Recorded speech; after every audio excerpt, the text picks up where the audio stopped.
Oh, yeah. I am awake and alive.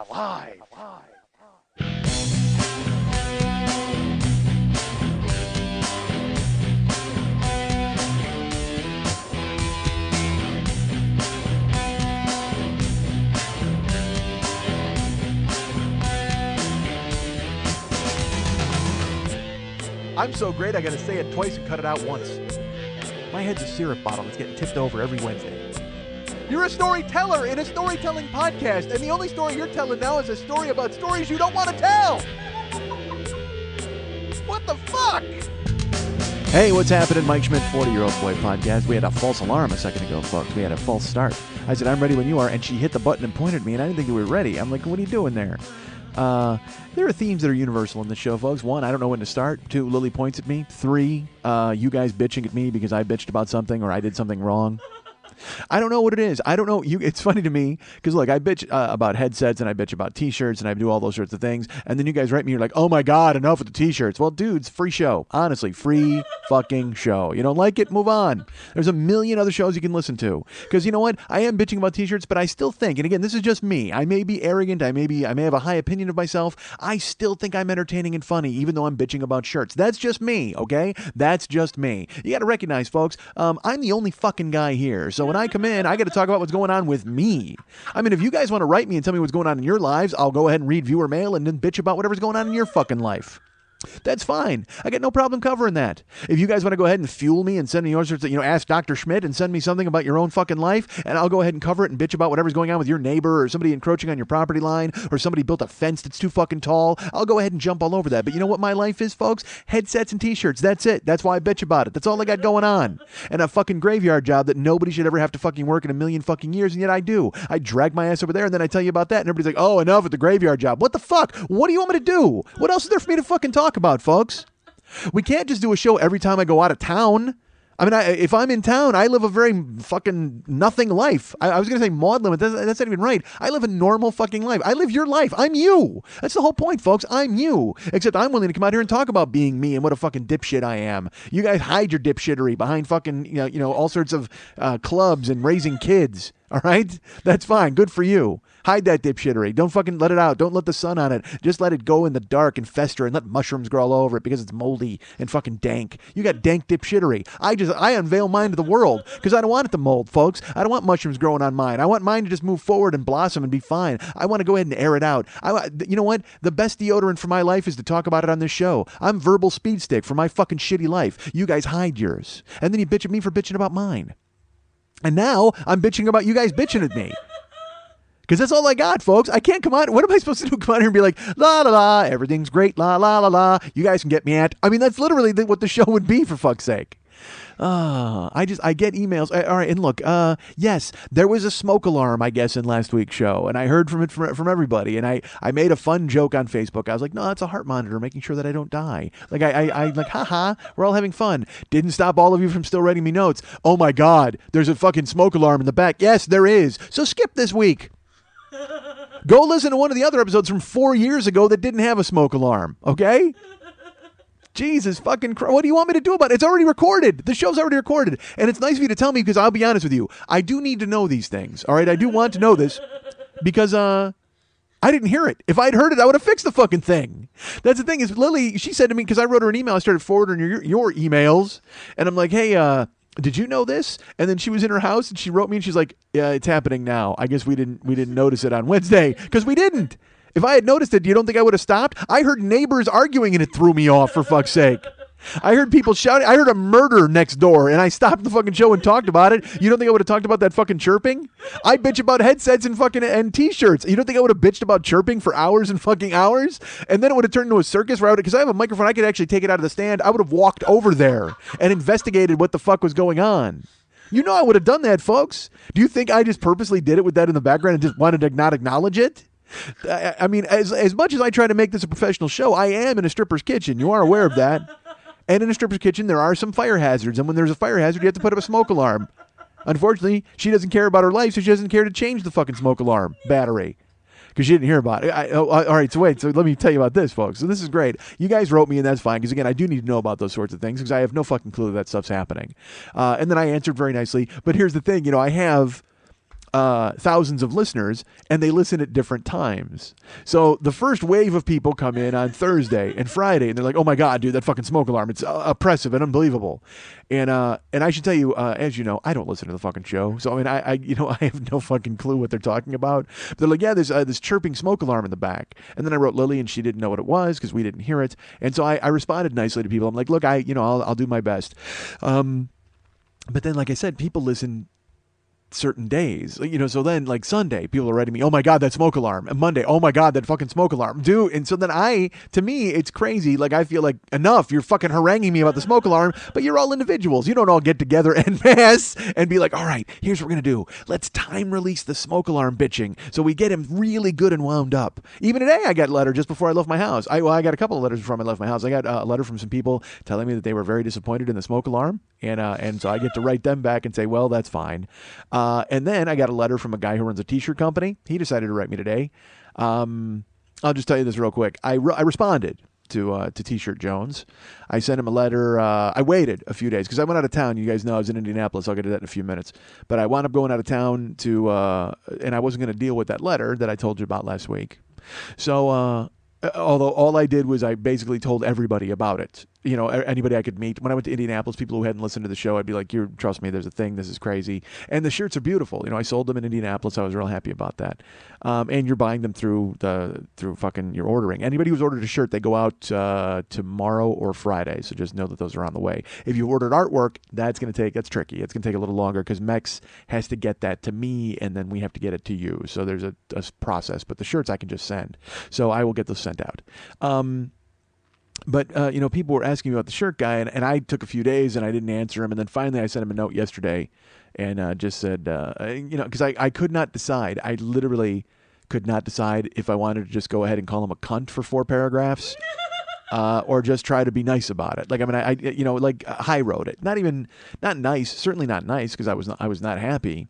So I settled on just being, I wrote a normal letter basically and just went, I said, look, here's what I said. Well, you don't care. I won't read the whole thing because, again, nothing worse than fucking text. But off the top of my head, what I said was, hey, I apologize for taking a few days to answer you. I've been traveling, and also it took me a few days to process the fact that you decided it was a good idea to make fun of me in your response letter. Good for you. That's all I wrote.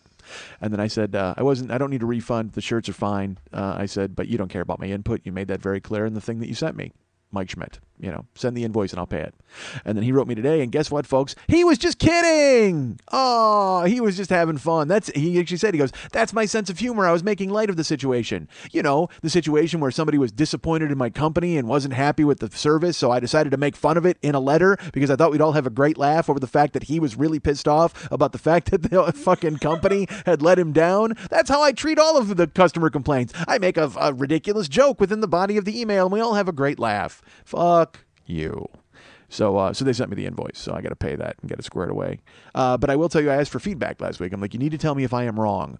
The initial feedback was 50-50, that I was wrong and that they were wrong. A lot of people were telling me that I had overreacted when I lost my composure in the shop, and so I invited any response that I was going to get from the company, that's fine. I don't agree, but good for you. I'm glad you told me.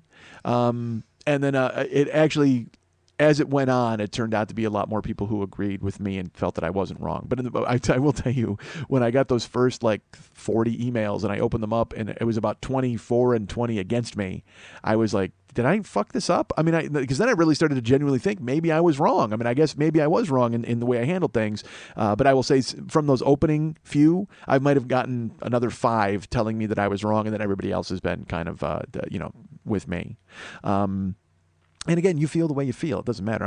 I reacted the way I did, and that's that. And I got shirts, and who the fuck cares? And now I get and I remember last week I said no more shirts. I'm done. And everybody was very nice and telling me, hey, dude, I understand that it seems like a big hassle. You wouldn't want to make any more shirts. It seems crazy. And then there's a guy named Dave Hernandez who's a fan of the show and who I'm very familiar with. He does all the artwork, and I told him what was up, and he just goes, "Dude, you got to calm down." He goes, "I don't want to take you out of your headspace here, but we're not losing shirts, all right? We're not the website has shirts on it, and they look good." He goes, "We'll figure this out." He goes, "You can be mad for a couple days, and whatever, however you want to deal with it." He goes, "But we'll get past this." So he talked me down. So there will still be shirts. I still have shirts for sale now. Hey, go to the Joe Business page. Well, you don't care. Nobody cares. So yeah, just letting you know that people who write me and they're like, "Oh God, you're bitching about this, and you're bitching about that." It's like, I don't know what you want me to do. I mean, if believe me, I wish I could bring you good news. I wish I could tell you a story about how I got a great job and I'm making so much money and everything's fine. But Jesus Christ, would that be a short show? If you don't mind a shorter show, I'll just come in and just say, "Hey, you know what? I had a problem with the t-shirt company. You guys can get me at Mike." I mean, I'll do that. Look, I'm not hanging this on everybody. I mean, obviously, a lot of you are very courteous and you encourage me to talk and you want those sorts of things. But it always, and again, I'm a guy who, when someone bitches at me, it just leaps out at me because I do get, I would say 85% universally good feedback. Everybody's very nice to me. So it's that 15% who you fucking read it and you're just like, really? You don't stop bitching? Is that what you just said to me? What would the show be then if I stopped bitching? Do you want me to read you a bedtime story? Just fucking bust out some Aesop's fairy tales? What the fuck? Or no, Aesop had fables. He didn't make fairy tales.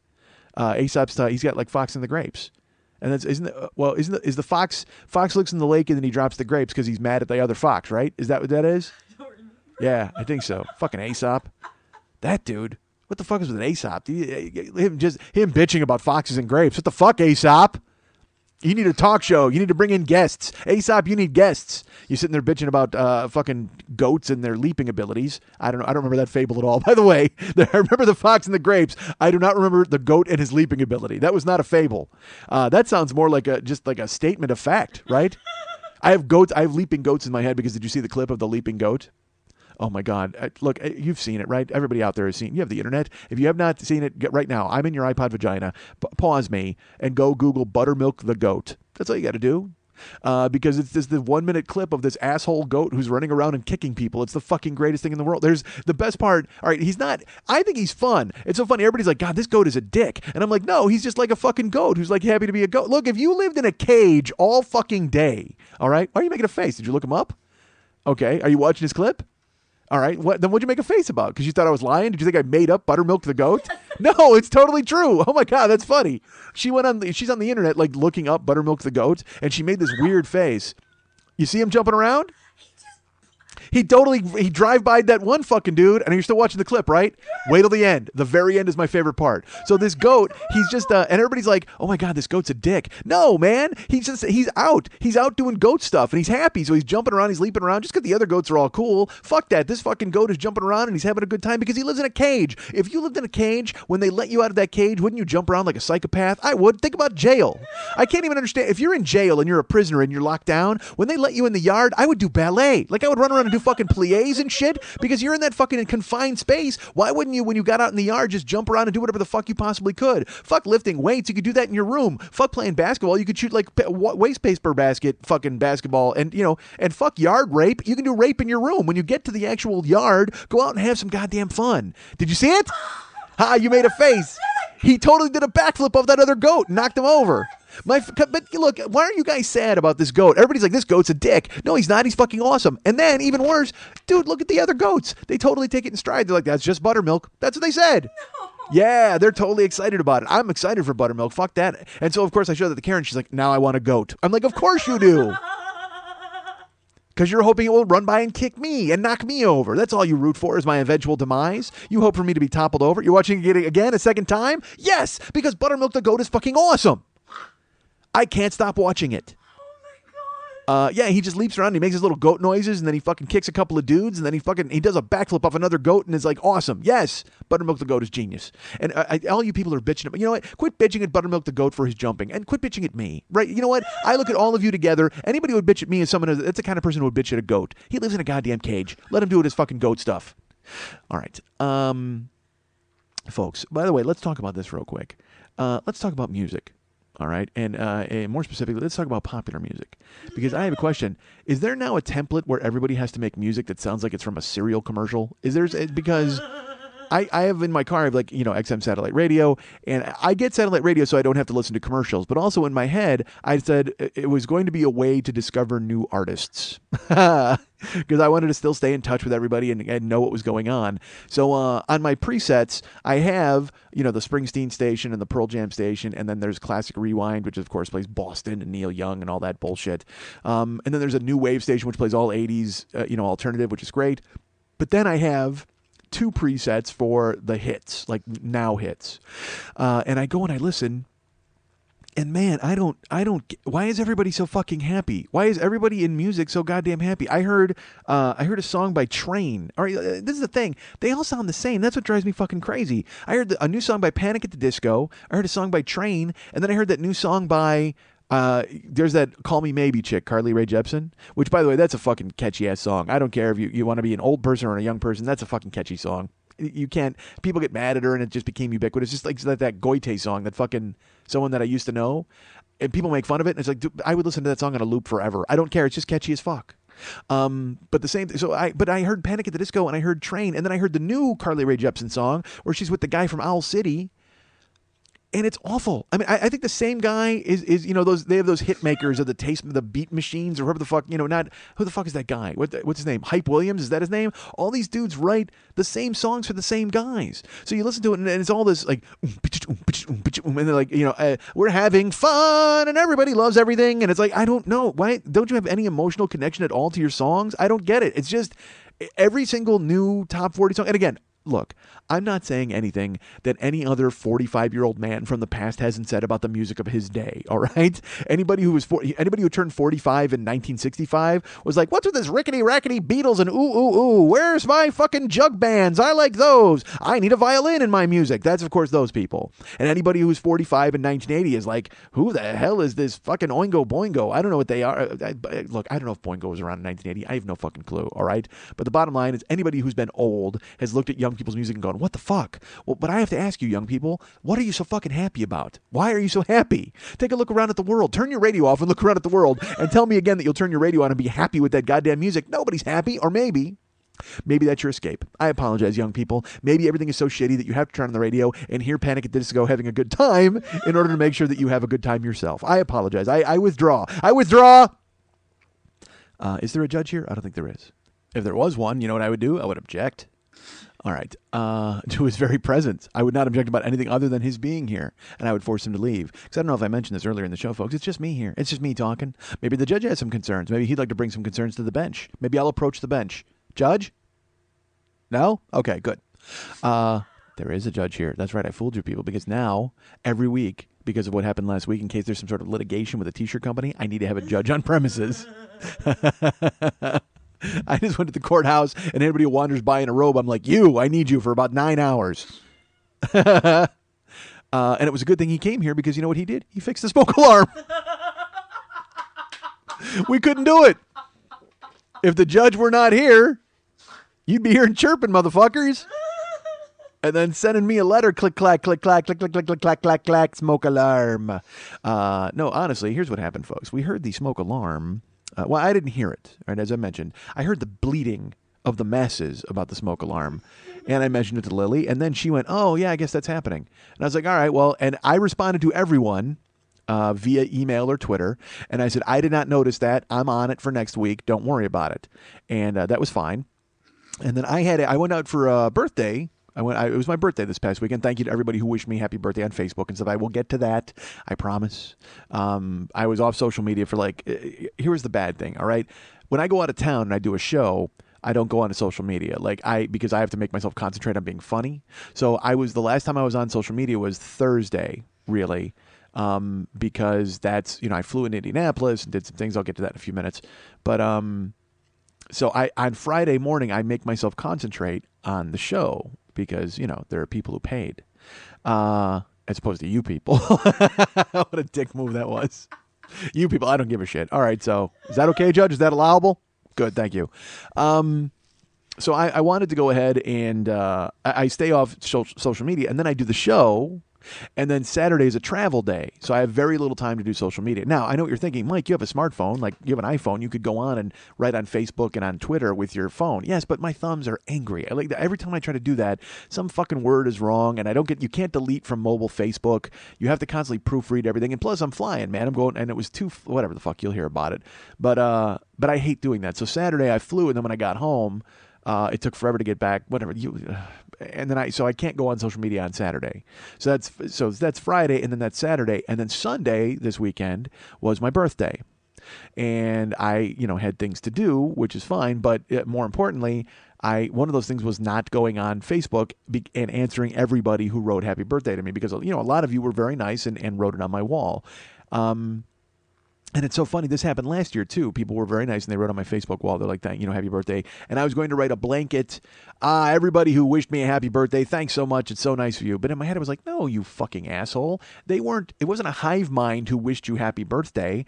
It was everybody individually wishing you happy birthday. So you should thank them individually. That's the nice thing to do. That's the right thing to do. You can make a face all you want, but that's how I operate, folks. I don't fucking...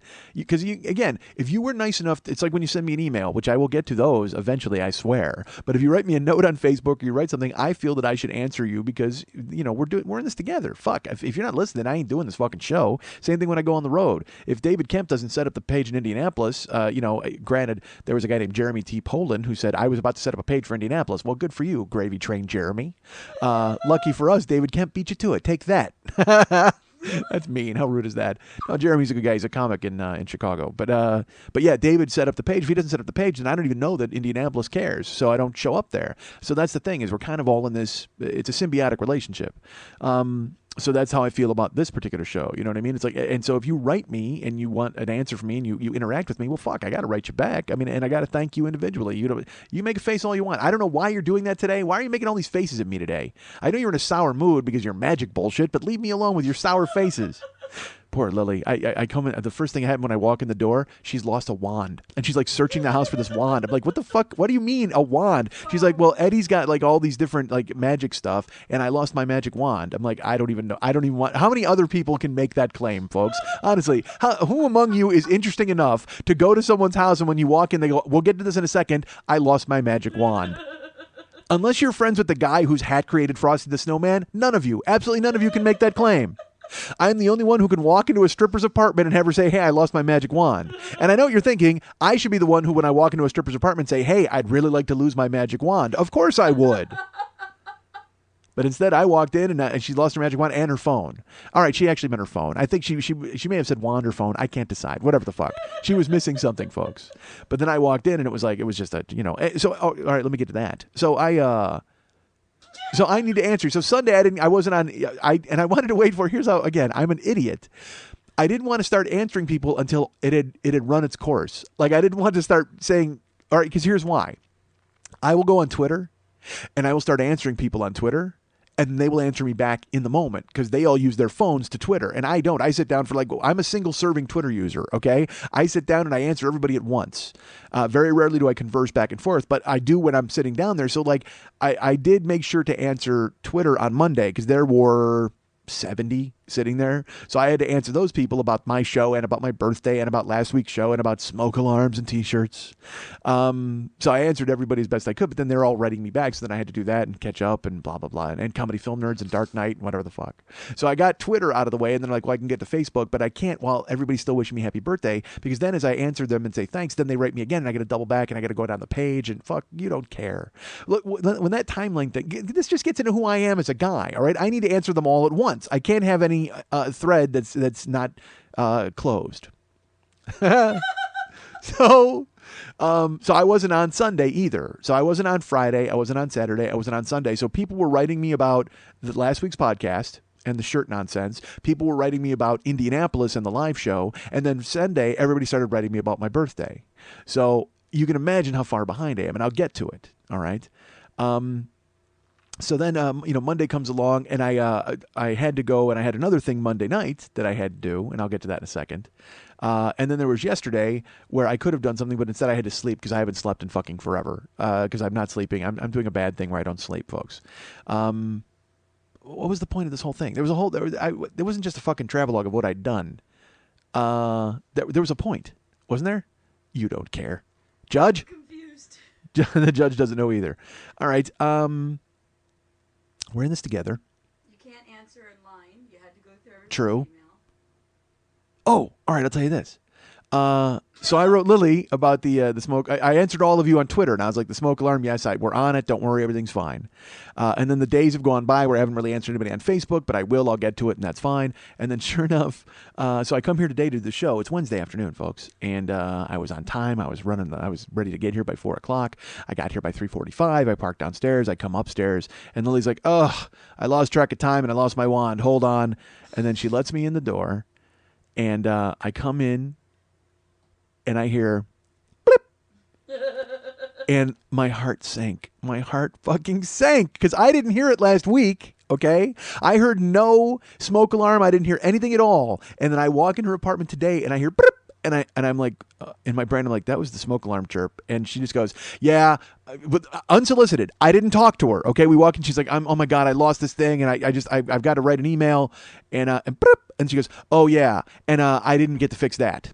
I talked to the manager, and it turns out it's not a thing, and I can't have him in the house. And I just looked at her, and I realized I was going to have to do a whole show with the smoke alarm on again in the back. And I'm just like, and I looked at her, and I go, and again, when I walked in, she was in a mood, okay, because she had some things happening, and she lost some stuff, and you get the thing where you just tie yourself in knots over stuff. So I didn't want to be that guy, because she, when we get right down to it, folks, she's doing me a fucking favor. All right. Every week I come over here, she does me a favor by recording the show and then editing it. I mean, I chew up there's 7 days in a week. Not for Lily. There's 5 days in a week. One day is completely dedicated to her Monday night teas and everything that she has to do. And then another day is completely dedicated to me and my bullshit. And it doesn't need to be. She could just tell me to fuck off, and I'd have to fucking, record this with a megaphone on a fucking street corner in a soapbox.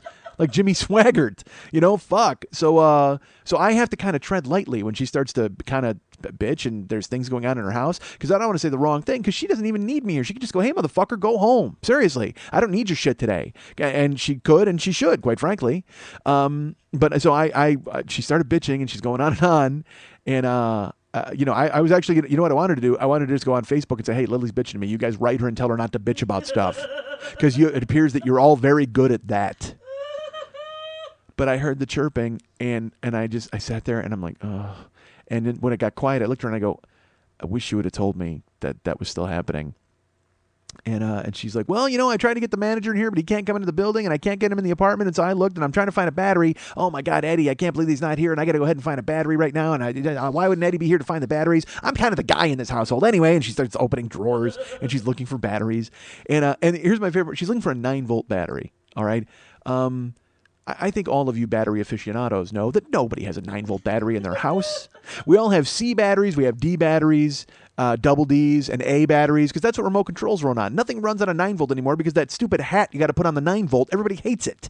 All right? That's pointless. Everybody wants to be able to smoothly slide their AA or AAA into the remote and work. But then you got to pull out the fuck that battery needs clothes. Fuck a 9-volt, all right? Bullshit. Run on your own. Nobody wants to have a hat and we got to line you up and there's a positive and a fucking negative. Bullshit battery that needs a hat. Fuck off. Work on your own. I don't want to have to clothe him. It's not a doll. You know what I mean? It's not like some fucking dress him up fucking doll that I need to get something to work. It's get me a battery that I can slide in, that I can just shove in like a goddamn fucking electric dildo and make everything work. I don't know. I have to put a fucking hat on my goddamn batteries. So she's looking for a house for a 9-volt. In my head, I go, there's no way she's going to have a 9-volt battery. There's a lot of shit in this house. I guarantee you a 9-volt battery is not among them. And it's funny, if you were to go, even on Hoarders, if you were to watch those TV shows, you would think if there was any house at all in the world that would have a pile of 9-volt batteries, it would be Lily's. Because she's got so much antiquated, weird electronic equipment that runs only on batteries with hats. I'm sure she's got to have a stockpile of them fucking somewhere. But sure enough, man, she's looking and she's like, oh man, I can't find a 9-volt. In my head, I'm like, no kidding, you can't find a 9-volt. And then I'm stupid in my head. I'm making jokes. I'm like, well, do you have a 5-volt and a 4-volt? Maybe those will work. Maybe you can put them both in the leg of the battery pants. Maybe we just can't have a battery hat, but maybe if a 5-volt and a 4-volt are there, and we can kind of stack them on top of one another like two kids in an overcoat. We'll put a fake mustache on the 5, put them on the shoulders of the 4, and try to fool the smoke alarm with that. We'll put a fucking overcoat on them and try to sneak them in, for fuck's sake. God damn it, that made me laugh. So she's looking around for this fucking, and I'm sitting here and in my head, here's how I am as a guy, folks. I think you know me and you know where my head goes. She's like, oh man, I hear the chirping. Boop, It's just happening, and she's looking around, ruffling through drawers and shoveling through piles of shit. And she's like, oh, man, I can't find a 9-volt. And in my head, I just go, clip show. Clip show. I'll do a clip show. I had already written off today because I walked in and she was pissed, and then she can't find a battery and the chirping's happening, and I'm just like, because I made a fool of myself on Twitter. I'm like, we're on it. We're not on it. Nobody's on it. Because she and I didn't even know it fucking existed until you started writing us. She not only sat through the recording of the show, she edited the fucking show and then listened back to the edited show and never heard the chirping because she's so used to hearing it in her fucking house. And I don't listen to this fucking show. I record it and I walk out the goddamn door and that's it. I hope you enjoy it, folks. I can't listen to the show because that's like if a chef made a fucking dish for you and then walked out to the table and ate half of it. Fuck that. I cooked this for you and you enjoy it. I don't need to fucking enjoy it. I did it once. I made this fucking huge meal for you. You consume it. That's just stupid. You don't go to a restaurant and a chef makes you a big meal and then he brings it out to the table and he goes, hey, how's this? And he sticks his fork in your plate. You'd be fucking furious. That's going to get in the way of your enjoyment. Fuck that. You enjoy this on your own. Consume it on your own. You don't need me there. I certainly don't need to eat it. I cooked it, motherfucker. All right. So she's looking around. The chirping's still still happening. And I'm sitting here. I'm going, clip show. Fucking clip show. And then she was all worked up about other stuff, and she's looking around, and then she takes a chair to go over to the smoke alarm, because I didn't even know where the smoke alarm was, quite frankly. I thought, because honestly, if you come in this house and you hear any weird noise, it's Eddie. Because he barks and he makes all stupid fucking noises, and he'll come up. He does that thing. He can do the thing with his fingers where it sounds like a bug is in your ear. Where it does that, he vibrates his fingers real fast. He can do all that shit that you would do to entertain a 4-year-old. Eddie can do it. I thought it might have been his mustache yelling for help. That's what I thought it was. When you guys are like, oh my God, there was this weird chirping, I was like, you know what? It's his mustache pleading to stop being waxed into weird shapes. Please. Let me do my job as mustache. I don't want to do my job as topiary. I'm a fucking mustache, for fuck's sake. I sit on your lap, lip. That's it. I am a mustache who sits on your lip and looks like a mustache. Don't twist me into a goddamn swan. Motherfucker. Mustaches are pissed. That's like when you put clothes on a dog. When you got a dog and you put a sweater on him, that's like when you take your mustache and you twist it into a goddamn curlicue. Fuck that. Jesus Christ, it's a mustache, not a pet. Leave it the fuck alone. So I hear the chirping, and I think it very well could be his mustache screaming for help. I have no idea. Or it could be just him throwing his voice, because he does that too. Like, he's got a fake ear, and he's like, he's barking and all sorts of bullshit. And it's so funny. Like, I say those things, and I like Eddie a lot. Like, I mean, we've hung out and stuff. He came to my birthday dinner on Sunday with all the 4 of us, went for sushi. But I still get the feeling that around me, he thinks that I think he's a dork. Like, I mean, it's less, and I don't know, because he's my age. I mean, he might be a little younger than me. He might be 42 or whatever. But he acts like a child. But that's awesome. It's not bad. It's not annoying. It's not any of those things. But because again, you know what? He's a lot like you people. Because you people hear me bitching and you're just like, oh my God, quit with the griping and bitching. Well, I'm not really bitching. I'm just talking. I'm doing a show. It's what I fucking do.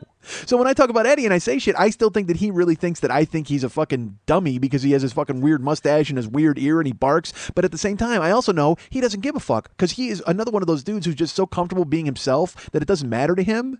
But he's bemused by it. And I think he likes me and respects me, but I don't think he thinks that I feel the same way about him. And that could not be more wrong. So I just want to get that out there. Because as I sit here and kick his ass over a fucking ridiculous mustache sculpture, I want to make sure that we all know that I think he's a good guy. Because he Twittered me once about sushi, and he was like, he showed me some really cool stuff. And he's like, man, we got to do that. And I said, yeah, I'll do it. We're back on time. God damn it. I had a fucking mouth accident. Literally, my mouth just ran into a wall there. Holy shit. See, that's what happens, man. My brain works much faster than my mouth. It's hard for it to keep up sometimes, folks. Lily instinctively leaned forward to hit stop and like take that out. I'm like, nah, fuck it. I'll just talk through it. What the fuck? Nobody cares. You're just happy not to be hearing that every fucking 30 seconds or 10 seconds or however fucking long it was. So yeah. So, I just want to make sure that that's on the table. He looks fucking ridiculous and he acts like a dummy, but so what? But I like him. So anyway, he texted me a bunch of pictures of sushi, and I'm like, yeah, let's do that. And then I got back to town, and I mean, he's never once broached the subject because he's busy in his fucking zoot suit pulling shit out of his sleeves. I mean, I don't know what the fuck. Every night he's busy, waving sparklers in the face of a child and lighting up someone and giving them hope. I don't, fuck all that. I can't relate to any of that bullshit. He's got this fucking giant suit on with a fez and a goddamn twisty face. Oh, what are you doing with yourself? All right, so I'm me. All I do is gripe, folks. You can't hang out with me. I'm just a dick. All right, so and plus, that's the thing is he's going to want to go to sushi with me, and I'm going to go, yeah, that actually sounds like a good idea. And he's going to show up at my house with a horse-drawn carriage and a handsome cab. And he'll be wearing a fucking sultan's robe. It's dude, what the fuck are you doing?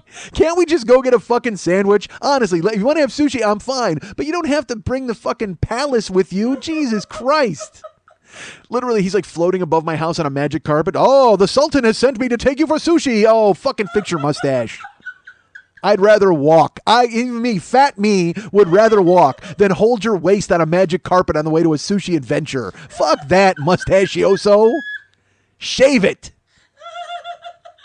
Grow the fuck up. You're 50. And again, I don't really feel that way. Good. Because that's the best part of him is he's a child and he does all sorts of stupid shit. Just don't do it around me, I guess. I don't know. I can tolerate it to a certain extent, but then when he's pulling shit out of my ear, God damn it, no. I don't need any more quarters. Keep them. You know I didn't pay to see you, right? We're eating dinner together. And who am I to shit on the way a guy is? I mean, Jesus Christ. I'm an idiot. We know that. But I'm a jag-off and that's it. Because I don't, whatever the fuck. Who cares? No one cares. But every time we go to a meal, literally, we go to my birthday dinner this week, and he's like, hey, man, I got you a gift. And he gives me a half-inch tall statue of Batman. In a bubble. He hands me it looked like a little clown nose is what it looked like, but it's blue. And he goes, open it. It's like an egg. So I open it up and there's a little Batman. It was awesome. And then he's like, dude, let's take pictures of Batman. Yes, let's. Happy birthday to me. Happy 9th birthday to me. But then I have to tell you, we took a picture of Batman by the wasabi like he was fighting it, and it looked amazing.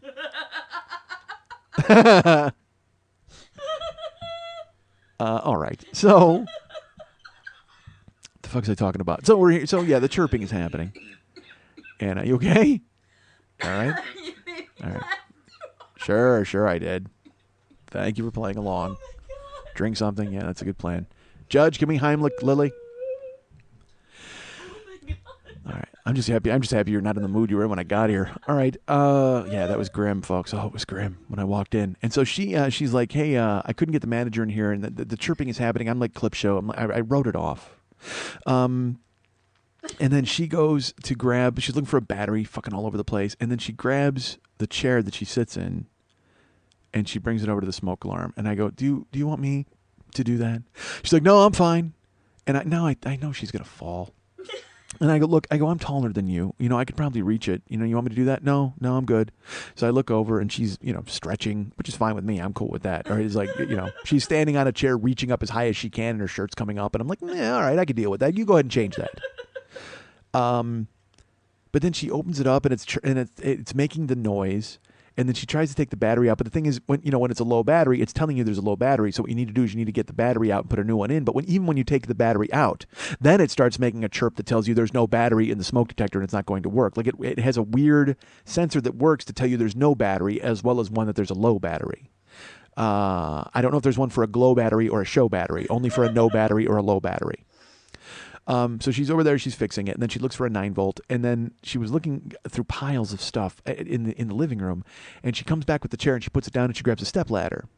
And she says, all right. I go, look, are you sure you don't want me to do this? I don't want you toppling over into the fucking... Because, the show... We can do the show without me, really. We can't do the show without Lily. Because she can hit all the buttons and stuff. I can lay down broken. If I fall through the glass in the coffee table, I can bitch about that for an hour and she can just record it and then I'll go home. Or you can hike a fucking microphone up to me in the ambulance and I'll record all the way to the goddamn emergency room. But if she goes down, I'm sitting here with a bunch of shit to talk about and nobody to record it. And I'm just like at the computer just going... Just hitting the top of it, just record my voice, edit. But that's not happening. So she gets the step ladder. She walks over there, and I will tell you this. This is the truth. I swear to you, folks. She puts the chair down. She grabs the step ladder, and in my head I go, "That's smaller than the chair." Like I knew it. So she sets up the step ladder, and she climbs up. And she goes, "I think this is smaller than the chair." Yes, it is smaller than the chair. But then I don't know what she found. What did you found a 9-volt or you found some weird electronic? Not a 9-volt. You found an actual 9-volt. She found a 9-volt battery. And here was the mistake. She had it in a pile of hats. Because when she was doing all the sorting, it was like hat, battery that needs a hat. And she put it over there. So she went through the pile of hats and, there it was, a 9-volt. So she pulled it out and she jammed it in there. And she's trying to make it fit, and then it won't fit, and it keeps dangling, and she's trying to fuck with it. And, I go over to help her, and I'm face-to-face with her navel, and her fucking T-shirt's all the way up, and I'm getting under boob, and I'm like, you should keep working at this. And then she's reaching, and she's twisting, and she's trying to jam. Is that right? Wow. All right. And she's jamming the battery into the fucking... Wow. That's odd. Should we take this out? That's fucking weird. Oh, man. So she's... how did that happen? So she reaches up and she's jamming the battery into the smoke detector, and it keeps falling out. And she's jamming it and falling out. And I'm just like, isn't there a shelf or some tape or something? She's like, well, it goes this way, but it won't stay in. But she's stretching, and that's fine. I'm hypnotized. And she's reaching up, and I'm looking up and trying not to look up her shirt because that's just gauche. And so she's putting it in there, and then finally, she just jams it, and then she slides it in, and she goes, oh, now it's red and green, and she starts pushing buttons. She's like, oh my God, I can't believe it's red and green, but it stopped chirping. And I'm like, in my head, I'm like, stop pushing buttons. She's like, no, it's not supposed to be red and green. It's supposed to be just green. And she's pushing the button. I'm like, stop, stop chirping, stop. So then she walked back over here, and now there's no more. There's no more. It's gone, folks. Unless it's happening and we can't hear it. That could actually, we may be so conditioned to this that it might not be happening, or it might still be happening, I should say. So then we sit down to record the show, and Lily's like got the windows open, and she's like, all right, it's kind of hot in here, but we should be okay. And then Rick Ross pulls up downstairs and just cars drive by with the booming system, and LL Cool J is down. I mean, it's just this. It seemed like a rap concert broke out just below Lily's window, and so we had to wait for that to stop. She actually went next door to see if it was them, but it wasn't. But it was loud for 20 minutes probably, and so we couldn't record. I was going to and then bitch about that, but I know how you people love that. Oh my God, I can't believe you're bitching about the fact that impromptu rap show just made you delay your fucking record. Well, really? You can't. That seems like something that someone would bitch about. No, that's something you take in stride. Anytime an impromptu rap show breaks out wherever you are, crowded theater, shopping mall, just go ahead and ride it out. That's what you need to do. Stop talking about it. All right, I'll stop talking, folks. That's the thing that makes me laugh is when people are like, don't bitch about stuff. That means you're basically telling me stop talking on my show. Stop talking. So I should just sit here and hum? What the fuck? All right. So the rap show ended, and now we're recording, and I'm telling you about all of this stuff. I'm supposed to be telling you about other stuff, as a matter of fact. I wound up. So I will tell you this. I had my dinner, my birthday dinner was very nice. It was a surprise. This is funny. Karen, she told me we were having a birthday dinner, and I was like, you know what? All right, look, I'm a bad person. You know, I'm a bad person, right? I love my wife. We know that, right? I love my wife. I had told her like a couple of months ago, 6 weeks ago, a couple of weeks ago, 6 weeks ago. I told her a year ago, 2 years ago. Actually, I have told her this every year, but folks, what do we know about me and we know about my birthday? What is the one thing I always want for my birthday? What is the only thing I want for my birthday ever, other than unconditional love from all of you? What is it? I've mentioned it every single year. And last year I actually got something quite like that. And actually this year at a show, someone brought something quite like it. But I have mentioned the elusive peanut butter and jelly cake many times. I actually went to Gordon Ramsay's restaurant with Lily and her ex-husband once for my birthday. That was a lot of fun. But I have mentioned the peanut butter and jelly cake to my wife, and I've told her, and then I have never received it. I received like some cupcakes from our friend Sue this year. She made peanut butter and jelly cupcakes. And then last year, Liana on my birthday brought cupcakes to the show. But this year, because I told Karen, I was like, I've told her in the past, I'm like, there are bakeries in town. I mean, you have a year to call bakeries and find one that serves a peanut butter. I mean, and even if they don't serve it, you could say to them, well, what could we do? I mean, you work with a baker. It's my birthday. Make the effort, right? It's the effort that counts. That's the whole point. If you call bakeries and they say no, or if they have a peanut butter cake, you say to them, well, you know what? Here's what we can do. Let's make this work. And you talk to them about it. Or maybe you contact our friend Sue, who made peanut butter and jelly cupcakes for me in Boston, and you say, hey, how did you do that? Because I'd like to do that as a cake for our friend Mike, our internet chum Mike. I'm not actually Karen's internet chum, I'll be honest with you. I'm more of a real-life chum. And I'm being a child here. I recognize that I'm being a child. 2 months ago, I was online, and we go to this restaurant called Ink Sack. Mike Voltaggio won Top Chef a few years ago, and he opened a restaurant called Ink here in Los Angeles. And then he opened a sandwich shop called Ink Sack, where he makes like fancy sandwiches, and they're really good. The cold fried chicken is really good. The banh mi is really good. What else did we have there? We've tried them all. They're very good. But the best thing that they have is they make a pineapple. They don't make pineapple. Jesus makes the pineapple, but they take it and they do something to it. They take a pineapple and they cut it up, and they add chili limon, like hot spice and lime, and they put it in a shrink wrap, like where you suck all the air out of it and it's like molded to the actual. It keeps it really juicy and it seals all the flavor in. It's the greatest thing in the world. They have pineapple chili limon and they have watermelon sriracha. We bought the watermelon sriracha. Didn't care for it because sriracha gets a little chemically tasting when it's in there with the watermelon. But the pineapple chili limon, because it's a natural flavor. It's the lime and the chili. It's the best fucking thing in the world. I'll buy 3 packages of it. It's so good. They make homemade pork rinds, homemade crab chips. It's a really nice restaurant. So, and it's a sandwich joint. You walk in, you eat, you bail. They just put in a couple of tables. It was a standing thing, like a New York lunch counter type of deal. So we've gone there a few times. We got the pineapple. It's great. And then I follow Mike Voltaggio on Twitter. And then he mentioned a couple of months ago, he's like, hey, I want to send out a shout out to our new neighbors in from the East Coast, Charm City Cakes. And I thought that was the Geek Boys. Like off the top of my head, I'm like, oh my God, Charm City Cakes, that's the Cake Boss. That's fucking Buddy Velastro. He's going to be, oh my God, there's a Cake Boss joint in California? Because I don't care. Again, Seth and Brandy dragged me to it. But I did get Cake Boss. I just want to go just to hear him talk or see Paul F. there. I don't care. Paul F. Tompkins is, because that's just me ripping off Paul F. Tompkins' Cake Boss. And by the way, if you don't watch Comedy Bang Bang on Independent Film Channel, it's very funny. But even funnier was fucking Paul F. came on and did Cake Boss in costume, like in character. And then he went into the trance. Oh, I'm in a trance. I can't do it. I won't do it. I'm just ripping it off. But Jesus Christ, was it funny? Because even Michael Cera is like sitting there on the panel and he laughed. He laughed like 3 times and Ackerman laughed because it's just a fucking ridiculous character. It's so great. So I was like, oh my God, Charm City Cakes, that's the fucking Cake Boss. So I told Karen, I go, you can't believe the Cake Boss is here. And then we looked and I realized, hey, that's not the Cake Boss. It's the other idiot.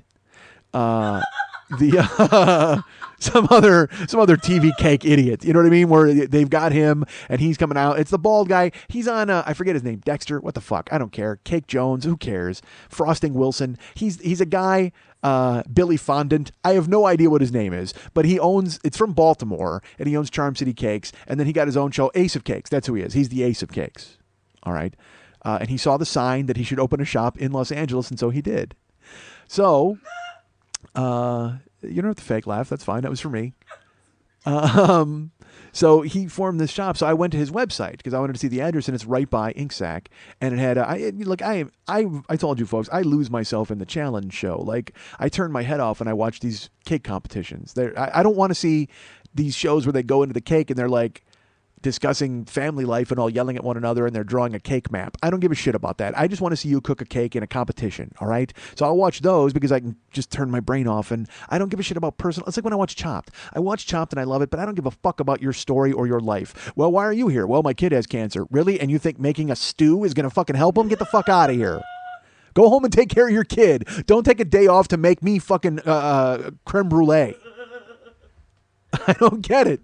Why? And by the way, every cook, if you ever watch these, I watch Sweet Genius, I watch Chopped, I watch Challenge, every single motherfucking cook. Whenever they ask them, they're like, well, what do you want to do? And they're like, well, my parents, they weren't too happy about me deciding to go to culinary school. They wanted me to be a blah, blah, blah lawyer or a garbage man or whatever the fuck. And they're like, so I know that winning today is really going to prove to them that I made the right decision. No, it is not.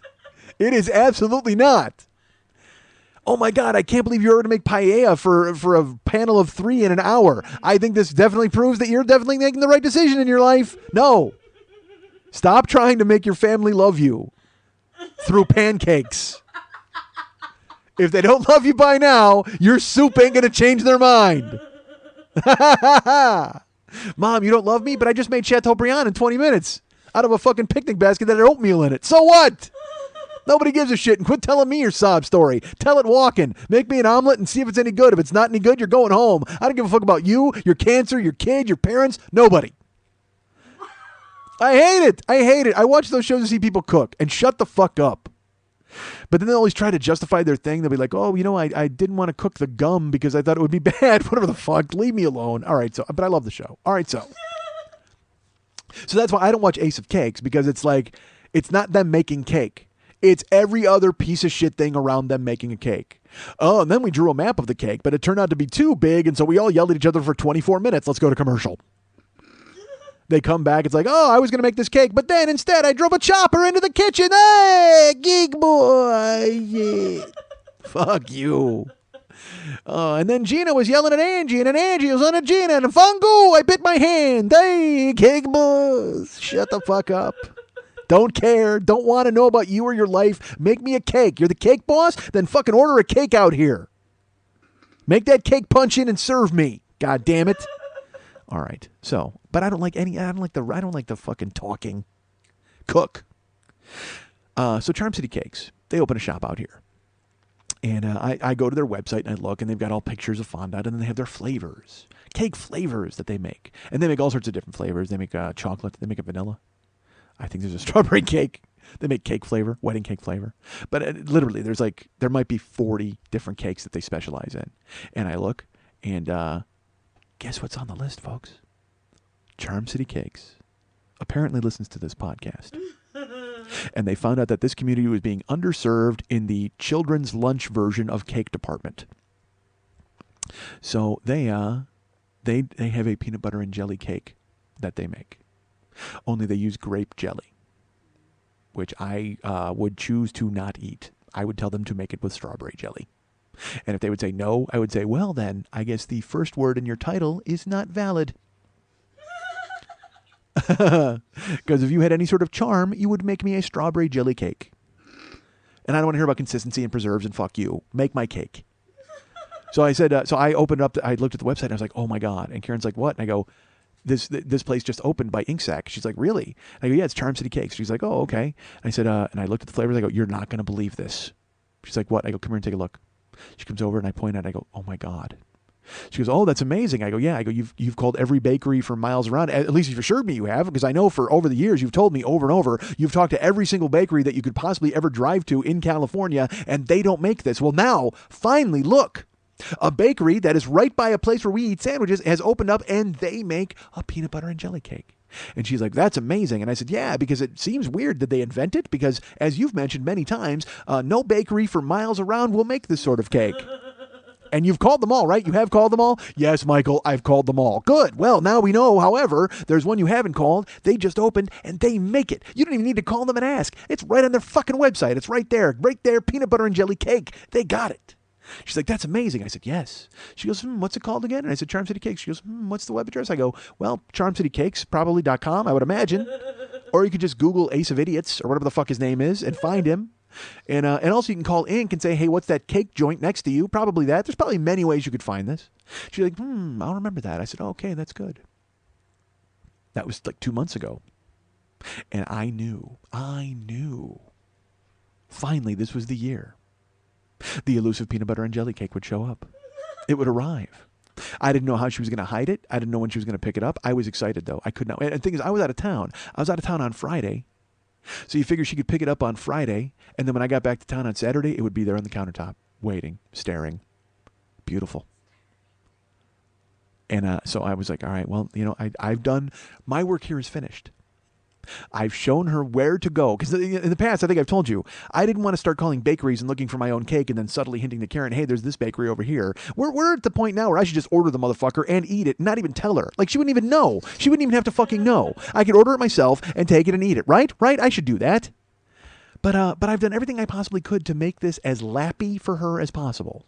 That's a word I invented, by the way, lappy. That means when you put everything in someone's lap so they can figure it out for themselves.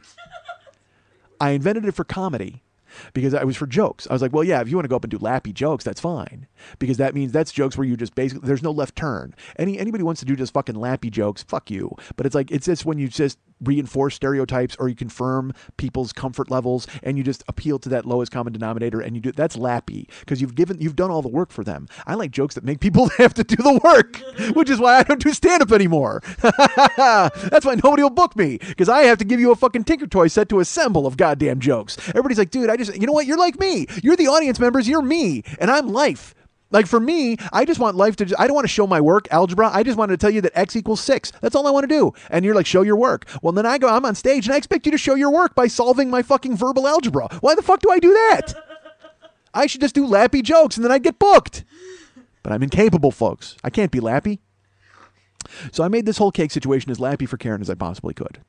And dropped it there, and we're done. I'm good. So I know for 2 months, I'm like, I cannot wait to eat because here's the thing. This isn't some shitty Armenian bakery, with mice in it. I mean, this guy's on TV, all right? They make actual cakes. That's their job. It's not like she's got to go to some bakery that makes pita, and she's going, hey, could you put peanut butter and jelly in a cake? Was ist das? I don't know why a German guy works there. Who knows?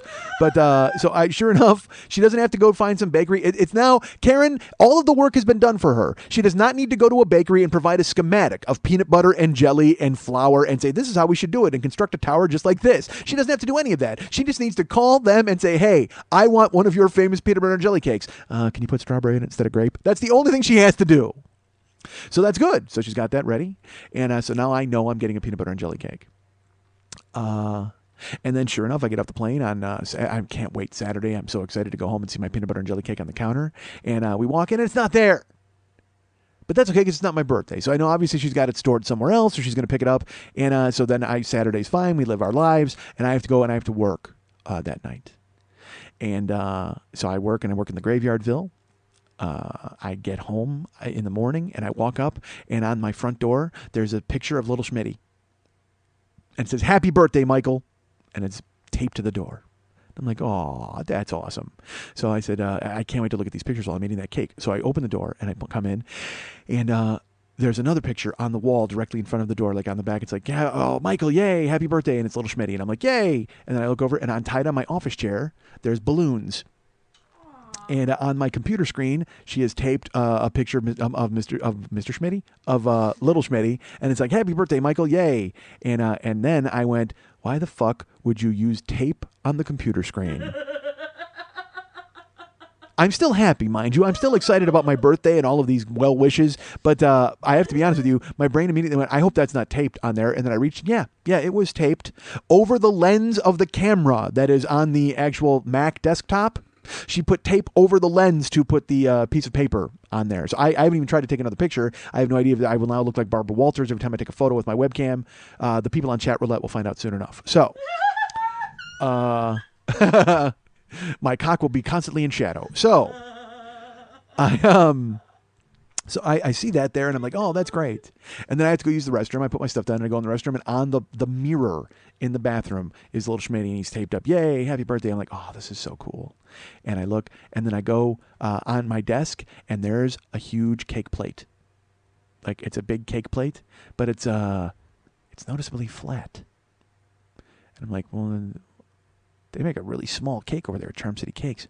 So it's got saran wrap on it, and I open it up, and on the cake plate are peanut butter cookies that are homemade. Aww. And on the ones on my desk, she's put jelly on all of them, like on the top. So there used to be when I was a kid, there was a guy named Maurice Linnell. And they made these cakes. They were called, or these cookies. They were Starburst cookies or whatever, and they looked like a star, like a little throwing star, but in the center they had like a strawberry jelly. You know what those are?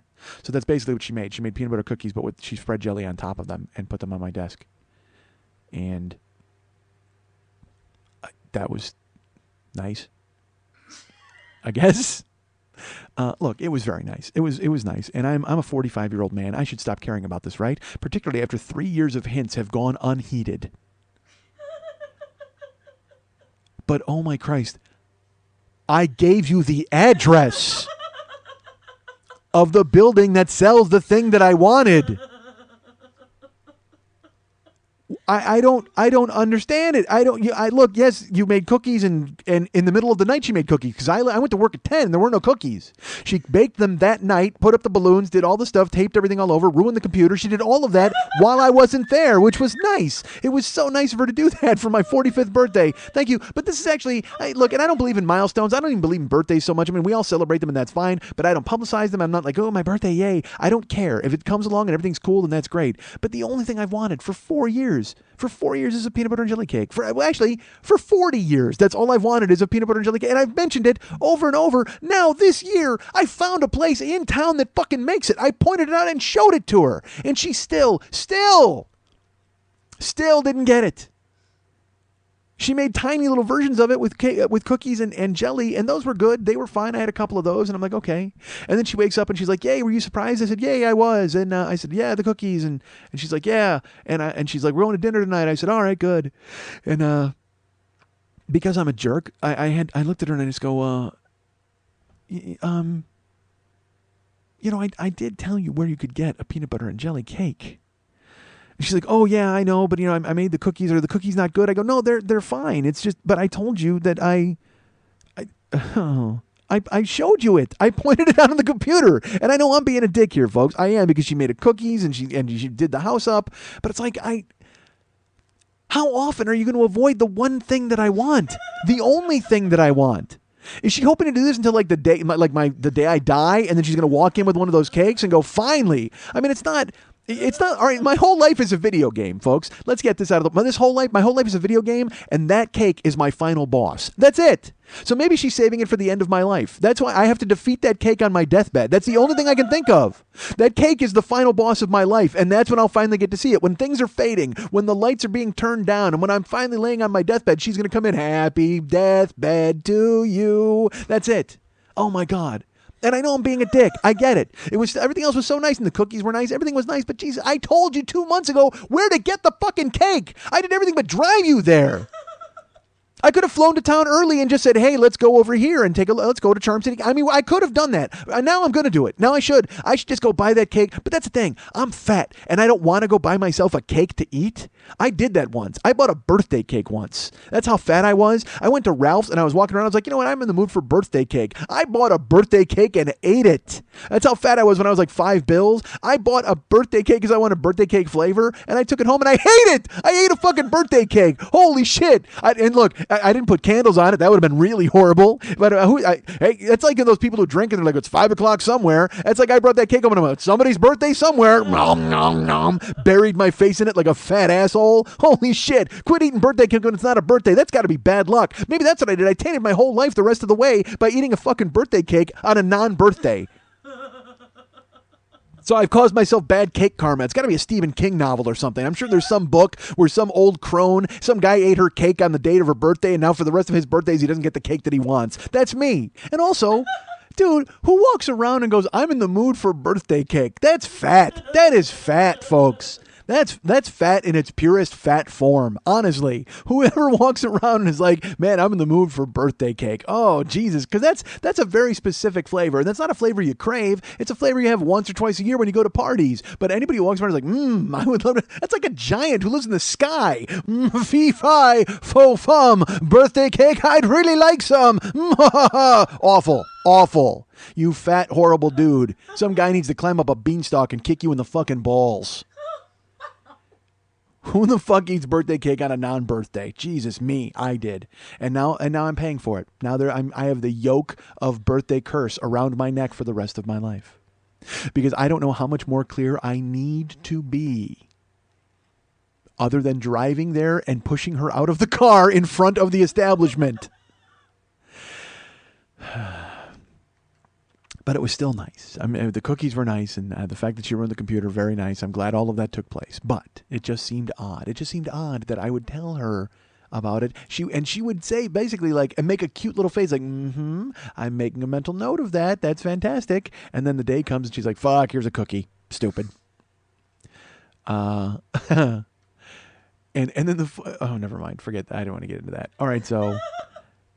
But it was lovely that she did that. And then I had told her, again, here's where I'm an asshole. Okay, folks, this is me being a dick. as if the previous hour was not. But listen, my birthday was coming up, and she's like, hey, be ready to go at 6:30. I said, okay, where? And she goes, just be ready to go at 6:30. I said, all right. I said, do you have reservations somewhere already? She goes, yes. I go, oh, okay. She goes, why? And I go, well, because I kind of wanted steak. Like I wanted to go to like Ruth's Chris possibly because I haven't had steak in a long time. I had, and there was another option too. There were two options that I gave her of places I wanted to go. One was Ruth's Chris, and I forget the second. And she was like, oh, well, okay, I can look into that. I go, no. I go, where do you have reservations now tonight? And she goes, yeah. And I go, where? And she goes, I go, Katsuya? And she goes, yeah. And I go, all right, that's fine. I go, it's my favorite place in the world. I go, of course, I'm happy to go there. I go, but, I just had a steak on my brain for some reason. She's like, okay, well, then we can do that. And she goes, if you want, I can change. I go, no, that's fine. We're cool. I go, so we're going to Katsuya. She goes, yes. I go, great. So we leave. We go that night. And we get to the place. And I like sitting at the sushi bar. And there's a chef that I like that we sit with. His name is Chef Tai. We've been going there for so long. We know them. They know us. We know them. So we walked up to the thing, and she goes, all right. She goes, I'll go check on her reservation. You stay out here, which I know means that she's going to tell him it's my birthday and bring him a cake later. Because that's what you got to do. You got to sneak over to the waiter and go, it's a birthday. Bring a cake, please. But then part of me is like, wait a minute. What if she bought the peanut butter and jelly cake and had them keep it here overnight, and they're going to chop it up for me? That would be amazing. Oh, don't get your hopes up. Shut up. But I know that's what she's going to do. She's going to check with the reservation. That's fine. So she comes out and she sits down, and I go, okay. I go, so because we're sitting at the sushi bar with Chef Tai, and sometimes that takes a little longer. Because you have to wait for he only has 2 spots in front of him, so you have to wait for the people in front of him to leave to take that spot. So I don't mind ever waiting because I'm happy to go, and I sit with him. So she comes outside. She goes, okay. She goes, we're ready. And I go, really? And she goes, well, no, not you. We'll be ready in a minute or two. And she sits down, and I go, you told them Chef Tai, right? And she goes, yeah. She goes, she said it'll be 10 minutes. I go, so the people there are going to be done in 10 minutes? And Karen's like, yeah. I go, okay, great. So then the stewardess, the fucking hostess. The hostess pops her head out, and she goes, hey, your table's ready. And she goes walking back in, and I look at Karen, and I go, well, that's not us. I go, she said table. Karen goes, oh, well, let's go check. And she goes, she didn't say table. I heard her. And I go, no, she said table. I'm not crazy. And Karen goes, no, she didn't say table. And there was another man there waiting. He goes, yeah, he said your table's ready. It's like, she said that your table's ready, so if you want to go in, because they just asked us about it too. They said there was a table ready, but it's yours. And Karen gives him a look. And then we walk in, and they go, okay, come on over. And they seat us at a table. And I am again, I'm a child, folks. I immediately went into fucking Schmitty shutdown. I just sat down, and I was like, because you know what? I was going out to have sushi on my birthday with my wife and hang out. I didn't want to talk to anybody else. I don't want to be on. I don't want to have conversation and have to be interesting. I'm with my wife, so I can just be me. You know what I mean? I can just be a fucking dick. I don't have to be interesting for her or smile. That sounded bad. But we sit at a table for 4, and we're waiting, and I completely shut down. I'm quiet. And she's sitting there, and she goes, oh, this is going to be nice, right, honey? It's going to be nice. I go, yeah, it's fine. She goes, well, no, it's okay, right? And I go, who? And I said 2 of her friends' names, Cindy and William? No. I'm trying to think of 2 fake names. Kathy and Bobby. So we're sitting there, and she's like, how terrible is this that you had to sit through the fake name choice? And I look at her, and I go, oh, who's coming? Kathy and Bobby? Because I don't have friends, folks. I don't have any friends who would join me for sushi. I don't have anybody in the world who would come and sit there with me. And then I'm like, who the fuck's it going to be? I don't know. And I was just pissed. I was pissed because I'm at a table. I'm not at the sushi bar. I want to eat. I had plans. It's just, as you know with me, I'm a creature of habit. So when there's a curveball thrown my way, I just go, oh, fuck. And I sulk. I sulk like an idiot. And she's like, it's okay, honey. It's going to be great. And I go, yeah, that's fine. Who's coming? Your friends? And she's just like, are you okay? And I'm fine. And I just was silent. I just sat there silently waiting to see who was going to torture me for the next fucking 2 hours at my meal. And then Karen's texting, and I'm like, are you texting them? They're late. And she's like, yeah, they're late. They're going to be here. And I'm like, all right, that's fine. I don't care. I've resigned myself to a miserable evening of trying to entertain people by being me. When I didn't want to be me. I can be me every other fucking day. My birthday, you know what I get for my birthday? I don't have to be me. That's it. I can divorce myself of being the guy that I hate. Fucking quit being me. I don't want to be a fucking dog and pony show. I just want to eat a goddamn fish ball and go home. So we're sitting there, and I'm like, oh Jesus, and I'm looking around, and then the door opens, and I see my friend Lily walk in, and behind her, I of course see a ludicrous facial structure. He's gone ahead and he's twisted his fucking mustache, and it says "Happy Birthday." I don't know how he did it, but he somehow her boyfriend Eddie waxed his mustache to where it said "Happy Birthday, Mike," which was amazing to me. And they walked in and they sat down, and I was still sour, but when they came up, they were like very friendly, and then I shook myself out of it within like 30 seconds. And then we had a very pleasant meal. We had a great time. I thought we had a really good time. Lily may not concur, but I had a good time, so that's all that matters. It was my fucking birthday. Time. Oh, good. Okay. Yeah. Because I say it's my birthday. Who cares what you thought? True. But yeah, so that turned out okay, and that was sushi, and we ate like idiots. I mean, you had to fucking airlift us out of the fucking ceiling. It was retarded. Let's put it this way: you know how much we ate? We ate so much food that when they brought the check, that tipped the table over. Not even like it wasn't even like Fred Flintstone's ribs or so much sushi. Literally, they brought the check and it broke the table in half. That's how fucking much food we ate. The sheer volume of ink that they used to print out the bill ruined everything. So we took care of that. We bailed. It was great. And I had a good. My birthday dinner was a lot of fun. Yay! It was great. I did not get any cake, but that's fine. All right, who cares? I'm sure. Hey, folks, there's always next year, right? And luckily, I won't be doing this show, so you won't have to fucking hear about it.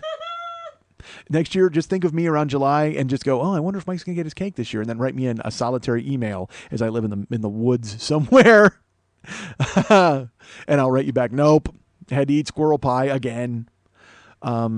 Which, by the way, is always my second choice on my birthday. Peanut butter jelly cake, squirrel pie.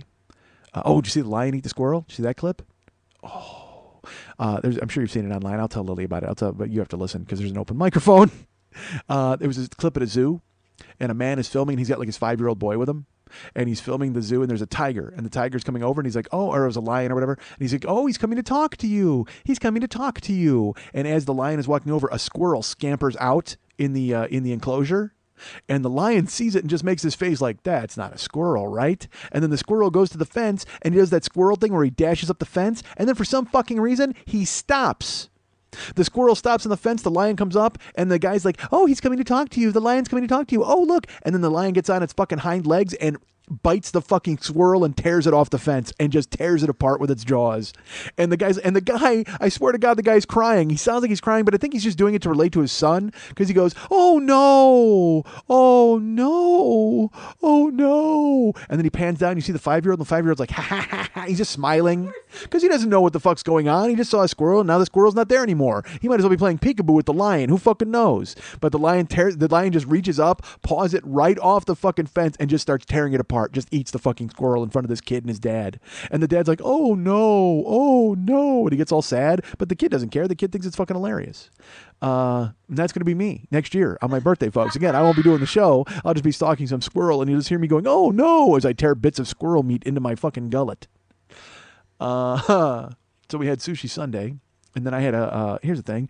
I mentioned that I was in Toronto, and a lot of listeners were there, and there was a guy named Oliver. Did I mention Oliver on the show? I think I did. Oliver is from Germany, and he came all the way to America and then to Canada to see me do my show. It was amazing. Meeting him was great. And he was like, I'm going to be in America for a month. I'm making my way across. My girlfriend's going to meet me. It's going to be a lot of fun. But I just tell you, he goes, honestly, though, I wasn't supposed to come to Canada. I only came to Canada to see your show. I made sure to come to New York and then come see you, which was really nice. And he said a lot of nice things, and it made me kind of sad and happy at the same time. And he contacted me in the middle of his trips. Because I said to him, I go, man, we'll make a segment like Oliver Across America. Just tell me where you're going to be. And he's like, yeah, you don't need any segments on your show. Like, it was weird. It was like he dismissed me out of hand. He's 21 years old. Like, dude, enough. You don't have to make fun of me. So then he wrote me, and he's like, hey, we are going to be in Los Angeles on July 30th and 31st. Wanted to know if you wanted to get together. Let me know. I owe you a dinner, and I owe you a foot race. He wanted to race me. And so I wrote him, and I said, first of all, you're a lithe 20-year-old. Why do you want to murder me? I'm not racing you. It's not happening. I said, but if you want to have dinner, I'm actually in Indianapolis that weekend, but I will be back on Sunday. So I'll be back Monday or Tuesday. You pick. So he wrote me back. He's like, oh my God, Monday will work great. Let's go have some sushi. And I was having sushi on Sunday with Lily. And I was like, oh man, sushi 2 nights in a row. which is fine with me. I would eat a Katsuya every single fucking night, but part of me was just kind of like, maybe I should give them the option of going somewhere different. So I wrote him, and he's a vegetarian because my other go-to is Animal. It's my other restaurant where they serve nothing but fucking meat. So I can't take him there because he's a vegetarian. So I wrote him, and I'm like, hey man, there's a place we go for Middle Eastern food. There's a few other places. If you don't want sushi, like I don't want to twist your arm and make you go to a sushi joint. And he's just like, no, Pia really wants sushi, and she doesn't know what Middle Eastern food is. So let's go.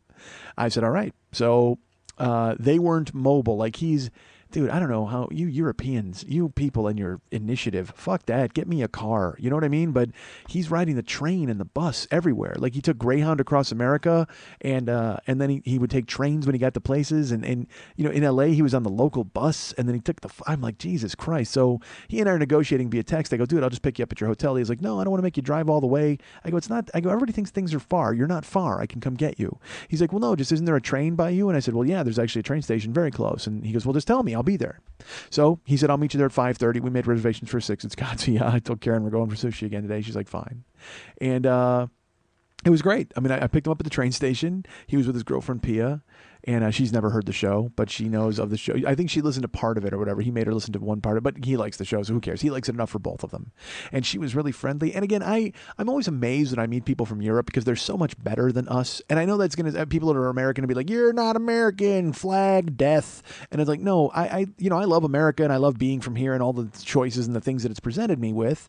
But people in Europe seem to be more worldly because they're, we're here and we're like, fuck everybody. You know what I mean? America's just like, fuck everyone. Even Mexico is our neighbor and they're like, hey, can we come up and say hi? No, nobody's allowed in. So they want to build a fence and they want to keep them out. We're the shittiest neighbors in the world. Canada's like, hey, mate, how are you? And we're like, fuck you. I don't know how Australians get into Canada, but we don't want to be your friend either. Boo. Like Americans are just xenophobic assholes.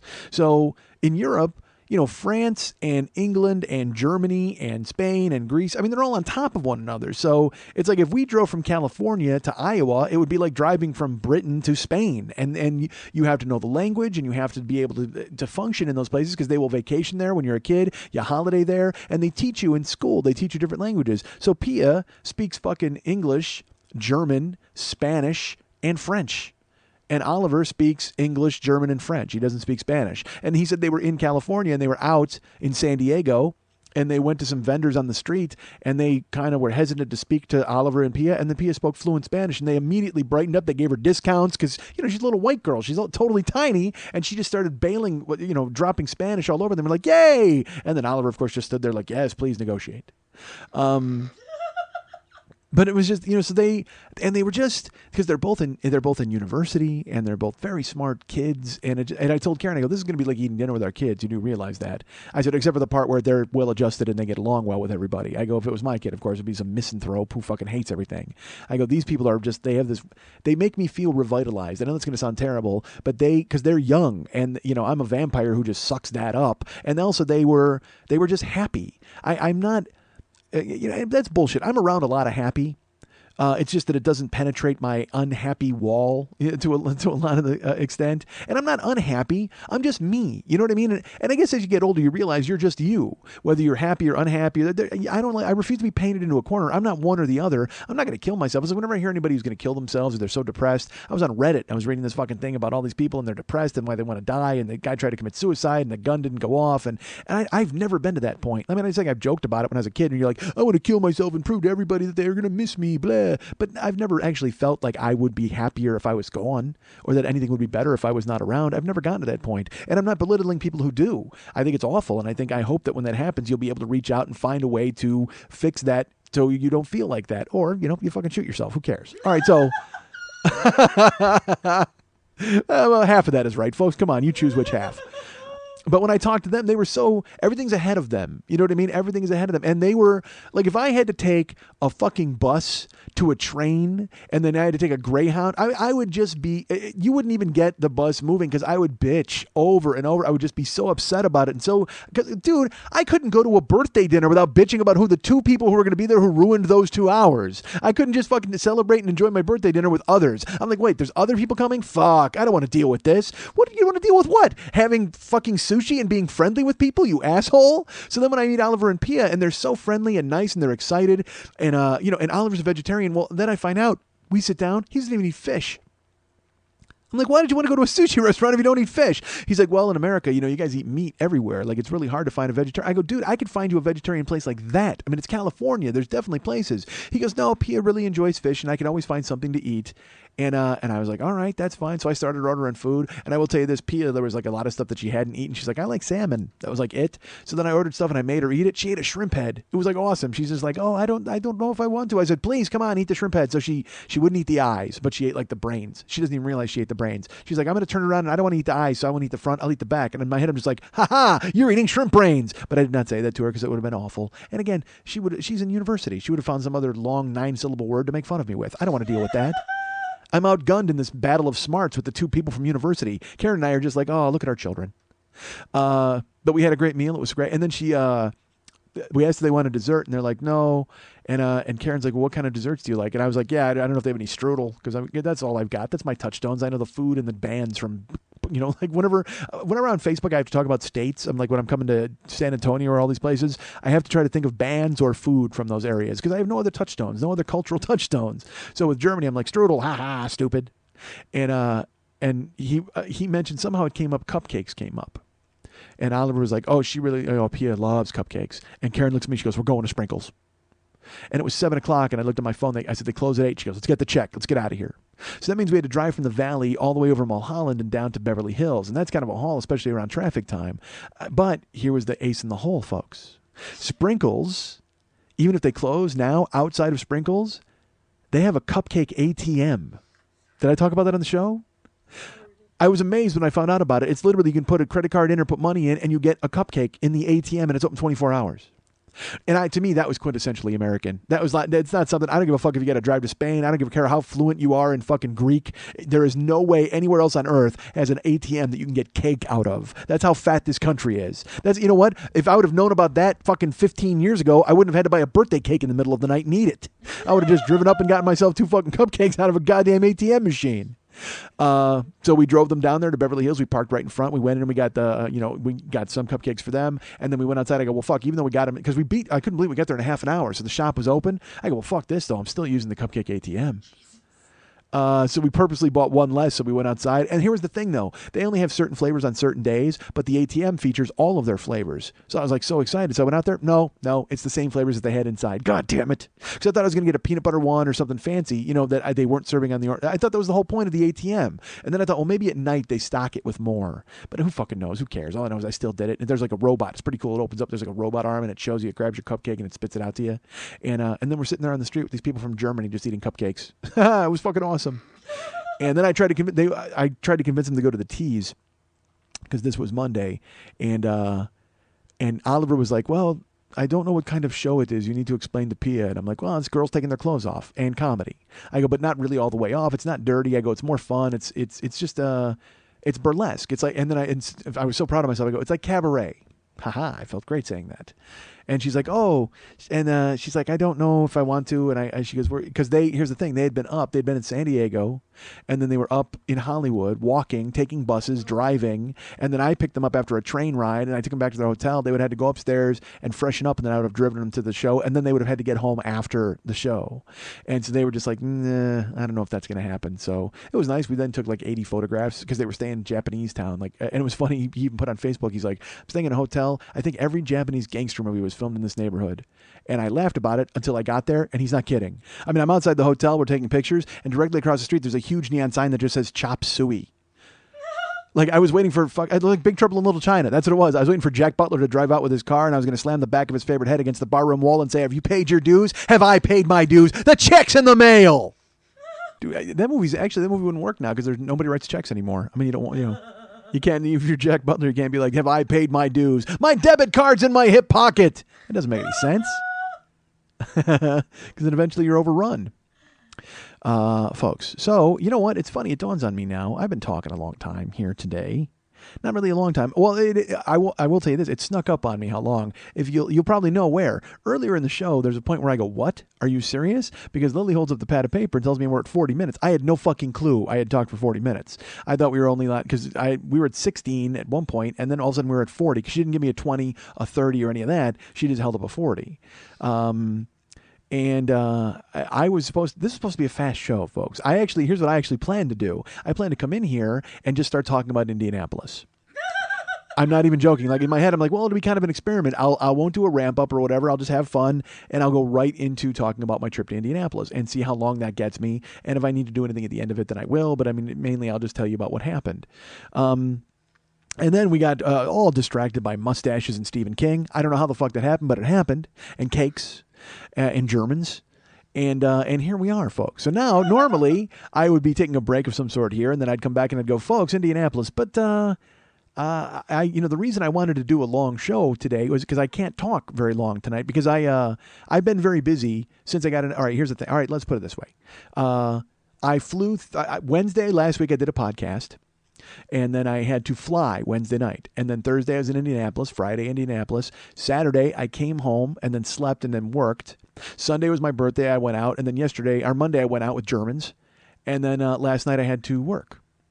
And now here I am doing another podcast. And this is going to be awful. I haven't had a night off, like a real night off, where, I mean, I've gone out to dinner and certainly things like that, but just to go to my house and do stuff. Like I have a desk full of shit that I got to clean off. And and look, I know you're thinking, oh, well, dude, you're like off the next few days. And I am, and I can get to it then, but I'm really buried. Like I have a ton of Facebook and a ton of emails. And then I have, my TiVo is full to bursting. Like it's actually complaining, like it's wheezing. Like my TiVo, now if I turn my TiVo on, he just goes, he's like, oh, like he holds his little stomach because there's so many shows inside of him that I have to get out of him. And so I think I'm going to leave. I think we're done this week, folks. I know it's weird. Normally I would tell you all about Indianapolis, but I think I'm going to do that next week. Why not? It's my show. I can do that, right? And I know you're angry and you're upset. And I hope if you were one of the people who came to Indianapolis and I said, now you don't have to listen to next week's show. Guess what? Now you did listen to this week's show. How fantastic. And now next week you'll hear all about the adventures I had in Indianapolis, right? You're not mad at me, are you, folks? You might be.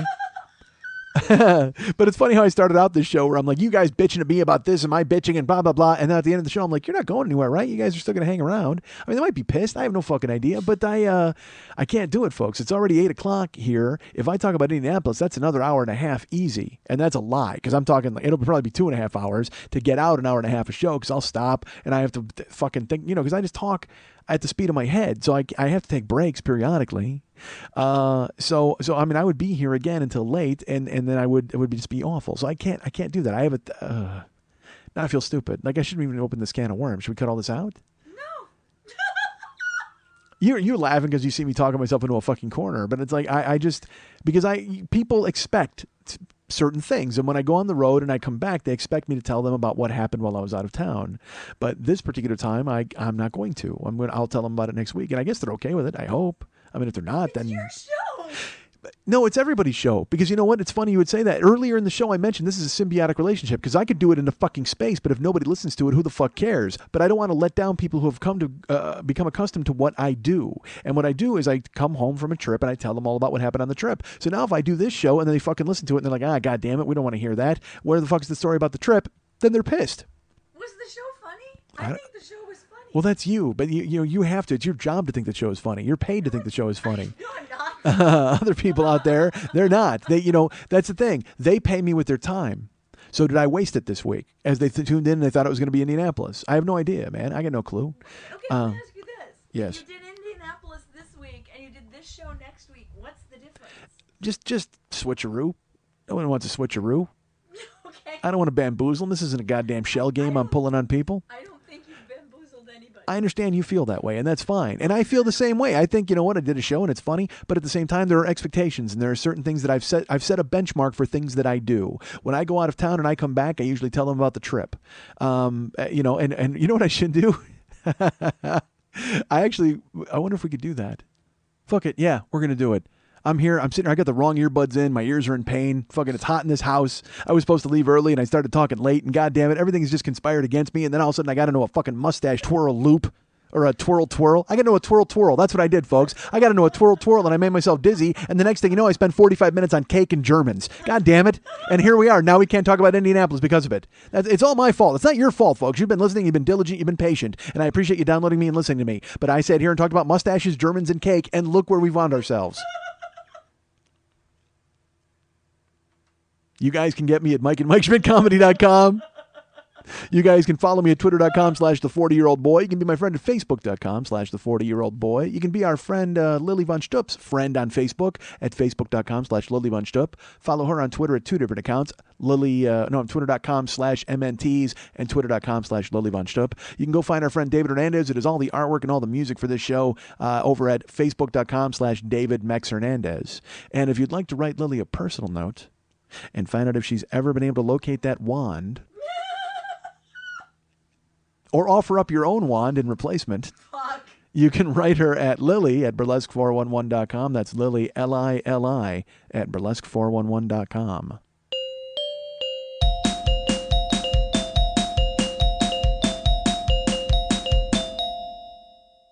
Mug, drink your coffee. Mug, hold some pencils. Mug, soak your frosty. Mug, hold more pencils. Mug, Thorgar and Yeeper on these mugs. There's Flamebush Schmitty on these mugs. Go buy these wicked awesome mugs at MikeSchmidtComedy.com.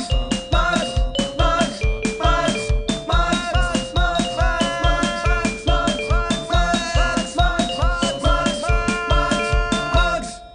Next week on The 40-Year-Old Boy.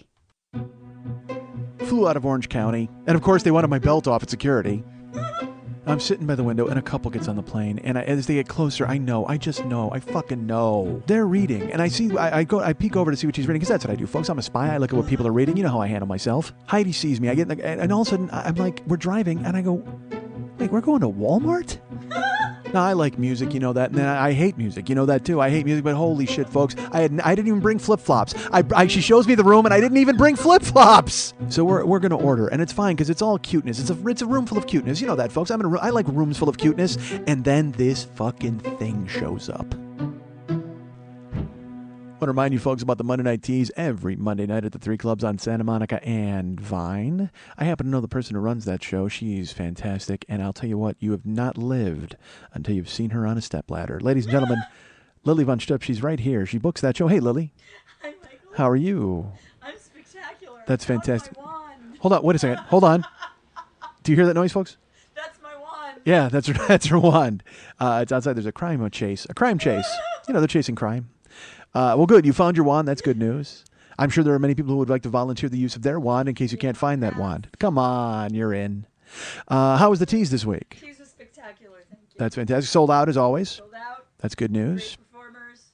Ended with a act that made everyone want to go out for ice cream. That's big. I wonder if there'll be photos on Facebook of said act. Will be. Good. Well, probably not because it's all pasty shots. So you can't do that?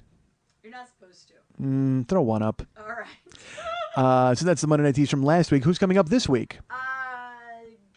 It's the Big Easy. It's the Nolans? Narlands Blues Burlesque show. Yes. Will Dr. John be there taking his clothes off? Dr. John will not. Oh, good. That's good news. I'm in.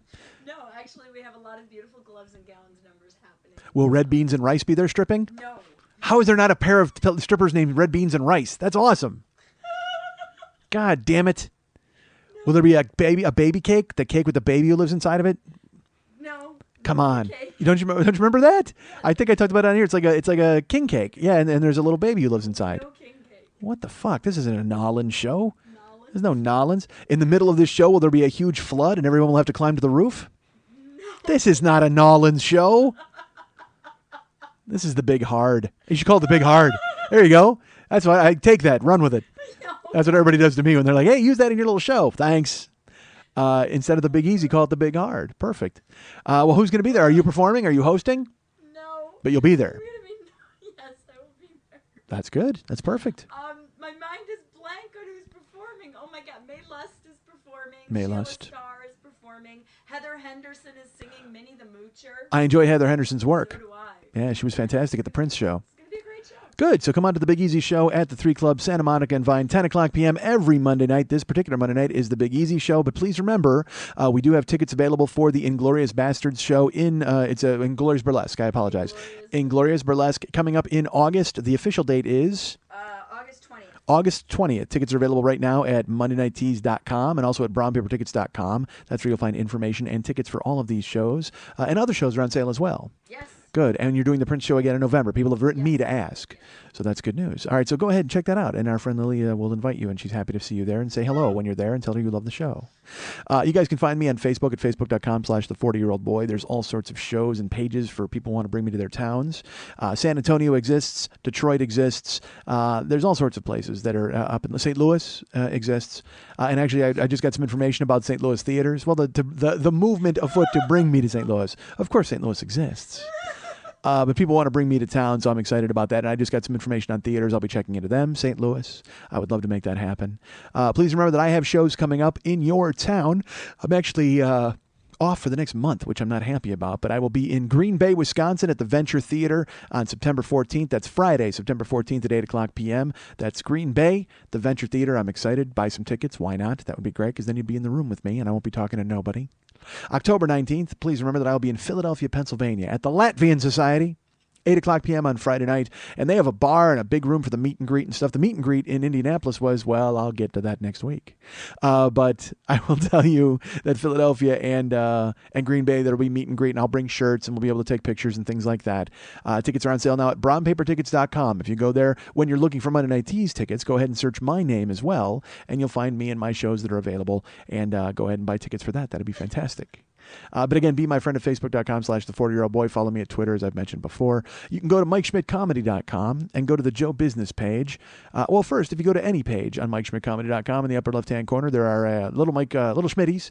Click on those to donate to the show, and there's a $2 donation, a $5 a month donation, a $10 a month donation, and a $25 a month donation. Those are all available to subscribe to the show. You can also send a one-time donation. Those are always appreciated. Thank you so much for everybody who sent donations. I will start talking about that and saying names later. And by the way, people are writing me, and they're going, dude, what is it with that thing where you say people's names like it's a weird, like a zombie chant, and you're like, his name is da-da-da. Well, it was a reward for Kickstarter, folks. On Kickstarter, if you donated at all to the Kickstarter reward, $1, it was $5, I think, or whatever. I would, Fight Club style, like his name is Robert Paulson. I would then record an audio drop and say your name on the show. And we are woefully behind in recording those, but because we found the mugs thing, and there was a bunch of different things. So whatever, we'll get to it. We'll get back to it. Again, we're only 15 shows in, for fuck's sake. You're not going anywhere. So that's what it is. People are actually genuinely scared. It's like, what is that weird cult thing that you do? And so now I'm explaining to you, and I'll write you as well and answer your emails, because that's what I do. But there you go. That explains that. You can donate to the show. Thank you so much. And if you go to the Joe Business page, remember there are links to links leaked. So as I say, tweaked and links.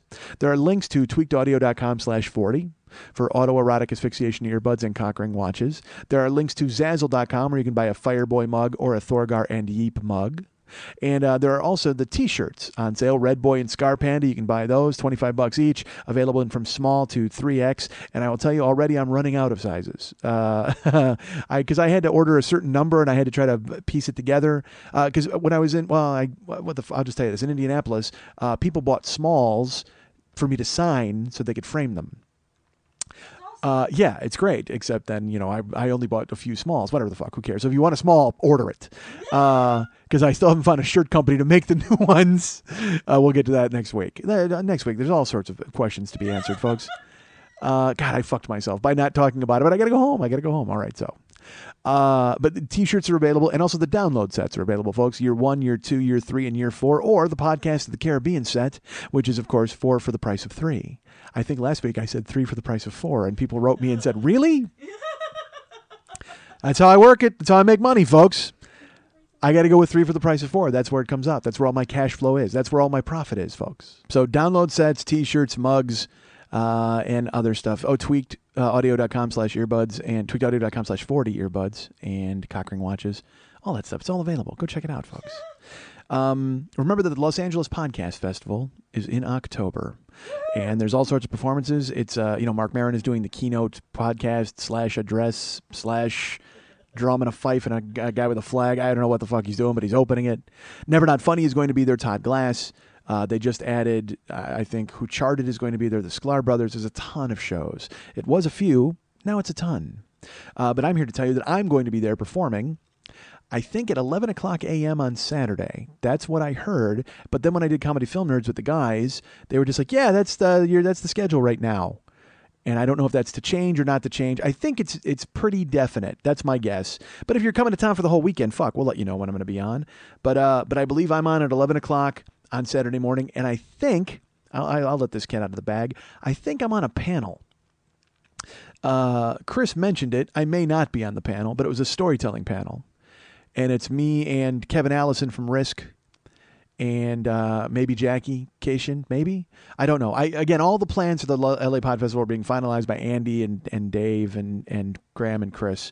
So Kevin Smith is going to be there, and I think he's really excited. He's taking a real active role, and so it's going to be great. Tickets are available. Remember, you can get the hotel packages. You can come to town. If you're in town, just drive up and go to all the shows. There's 3 nights. You can buy tickets all 3 days. Everybody's performing. It's going to be great. The Los Angeles Podcast Festival, you can go to lapodfest.com, I believe, for any and all information about tickets and to make reservations and come out and check out the shows. Here's something I've forgotten to do for a month.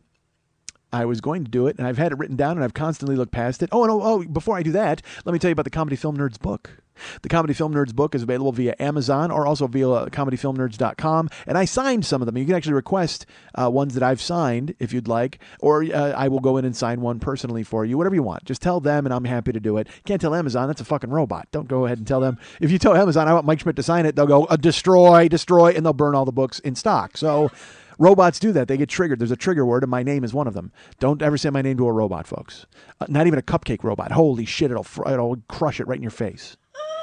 But please know that the Comedy Film Nerds book is available at Amazon and also available at comedyfilmnerds.com, and I will be happy to personally sign them, or you can request one that I've signed because I signed some that they already have on hand. Here's the thing I've forgotten to do for a month, folks. I have a P.O. box. If you'd like to send me things, that's great, and I appreciate it very much. I like getting stuff from the P.O. box.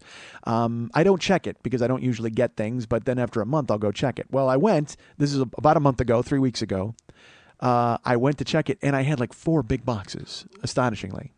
So I'd like to thank some people who sent me some stuff. First of all, I want to thank our friend Rob Matsushita, who sent me and you, and I forgot to bring it for you because I'm dumb, but he sent us DVDs of Chapel, which is his online web series, and which I actually did a voice for.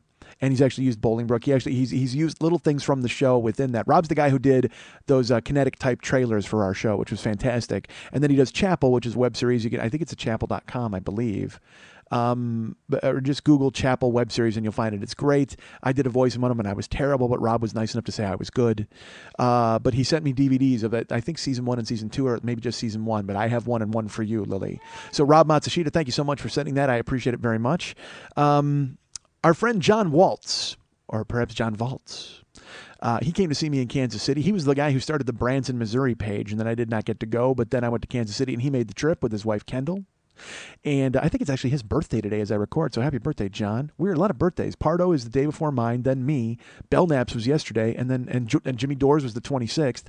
A lot of funny people this week. And John Waltz. How mean is that? I'm sure John's hilarious. John's a fan of the show, and when he saw me in Kansas City, he goes like, "You got to check your P.O. box because I sent you something." And I said, "Okay." And he goes, "Yeah, you'll like it." And then he told me what it was, and I'm like, "Why are you telling me what it is? I want to open it up and find out." But that was nice. But I get it. And there's a giant box from John. I open it up. It is a TSA compliant laptop bag. So you don't have to take your stuff out of the bag. It unfolds so they can see it and x-ray it somehow. And he said that, and I haven't used it yet because I'm scared that that's not true. Like, I think it's a prank that John is. It's like, remember Stacey Hood sent us all those hard drives or those flash memory sticks, and I still haven't plugged them into a computer to see what's on them because I don't want it to ruin my computer. And he keeps writing me. He's like, use Lily's or use that spare one. I'm like, maybe. I just feel weird doing it. I know, because what if it's a virus? What if he sends something to fucking take me down? I don't know who Stacey Hood is. He's a nice man. So John sends this thing, and he's like, dude, it's TSA compliant. You can open it up and show them that you've got a laptop, and then you won't have to pull it out to get x-rayed. But that can't be true. Why does he have this magic product that nobody in the world has? So I haven't used it yet. I've only flown, since Kansas City, I flew to Toronto, and then I just flew to Indianapolis, and I did not use it either time because I'm scared of it. I don't want to take it, and then because again, what if there's a trick, and then they're like, oh yeah, we got to take this into possession and examine this fucking bag. I mean, and then I got to go get shaken down. So it could be a trick played on me by John Waltz. He's good at that, or John Waltz. I don't know. But thank you, John, for that bag. It's so awesome. It looks good in my house. Eventually, I will be getting the balls to take it on the road. Perhaps Green Bay. We'll see the debut of that bag, I hope. But thank you so much, John, for sending me that bag. I can't believe that you took the time and made the effort, but I do appreciate it. And now, I'm going to say a special thank you to our friend, John Freeman. John has donated to the show.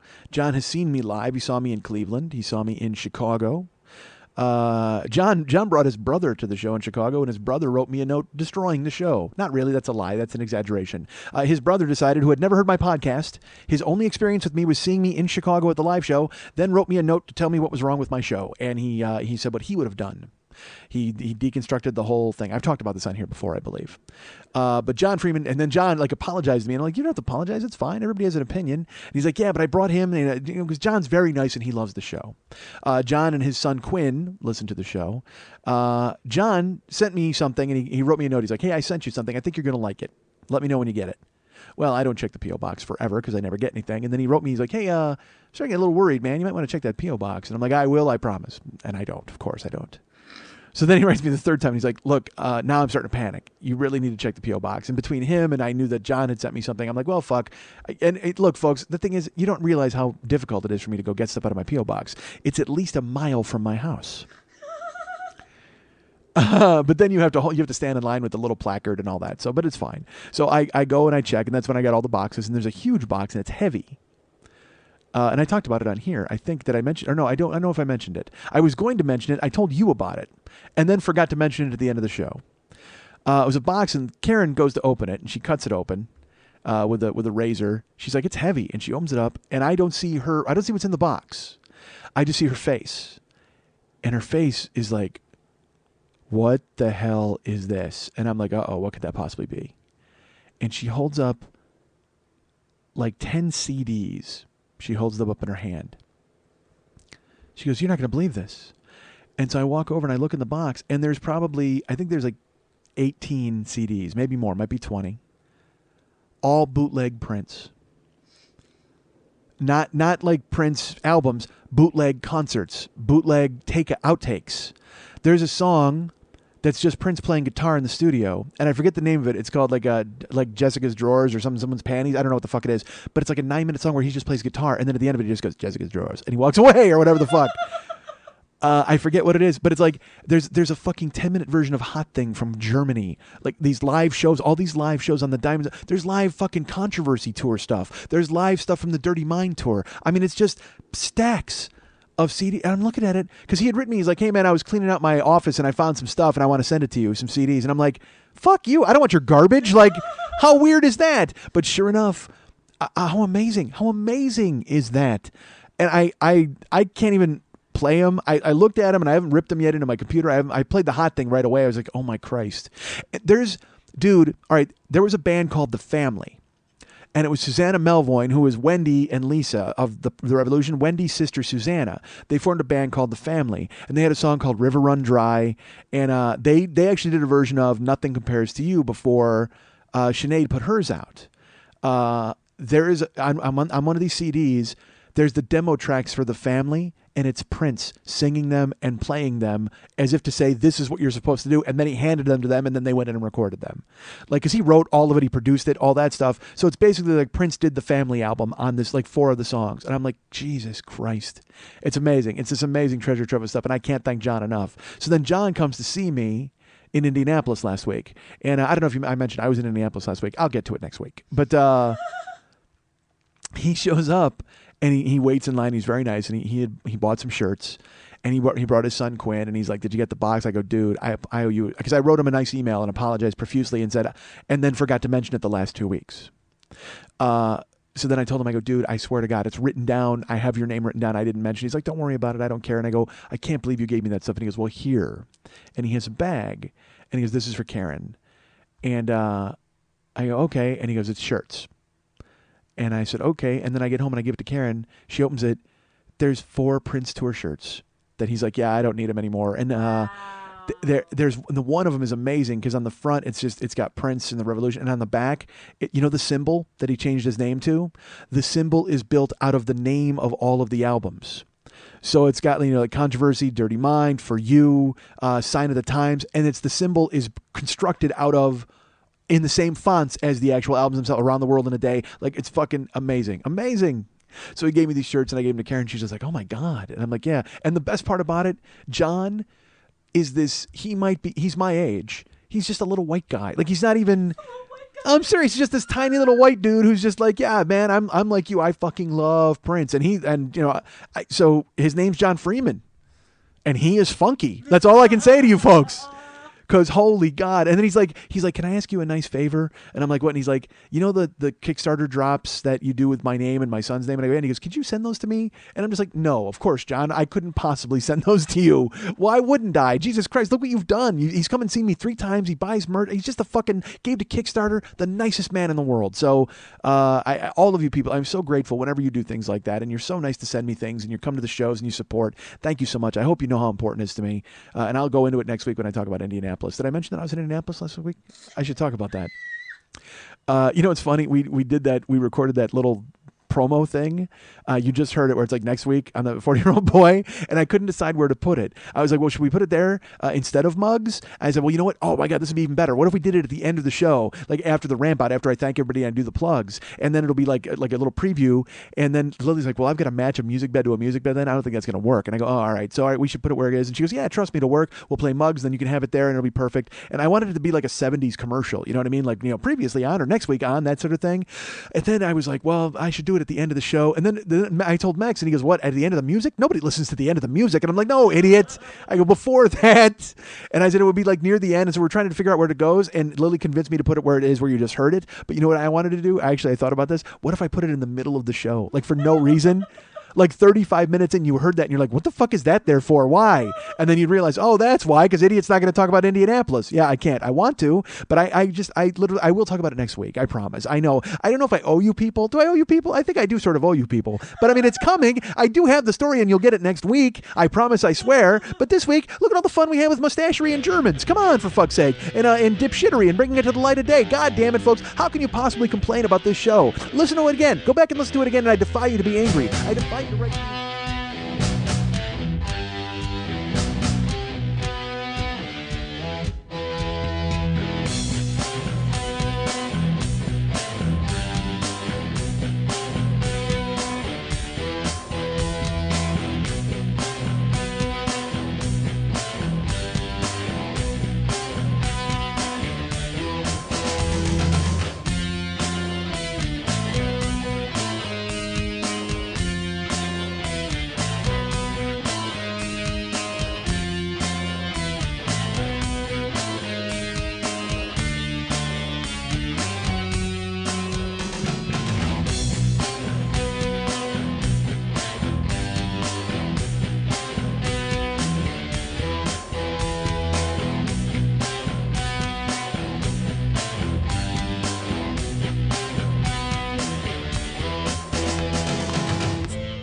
Because I have a tone.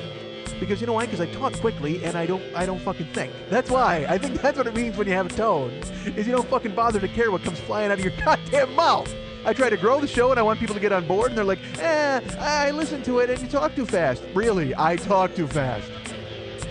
How the hell else am I supposed to cram all of this into a small 3-hour window?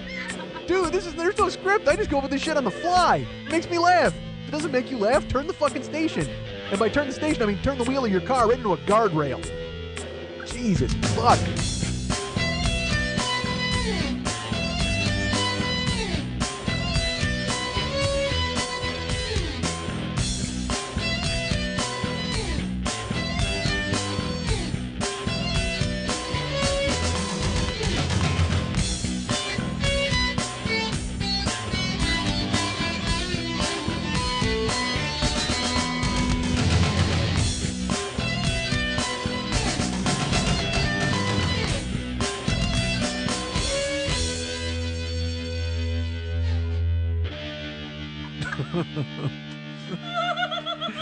Hey, where are you going, boy?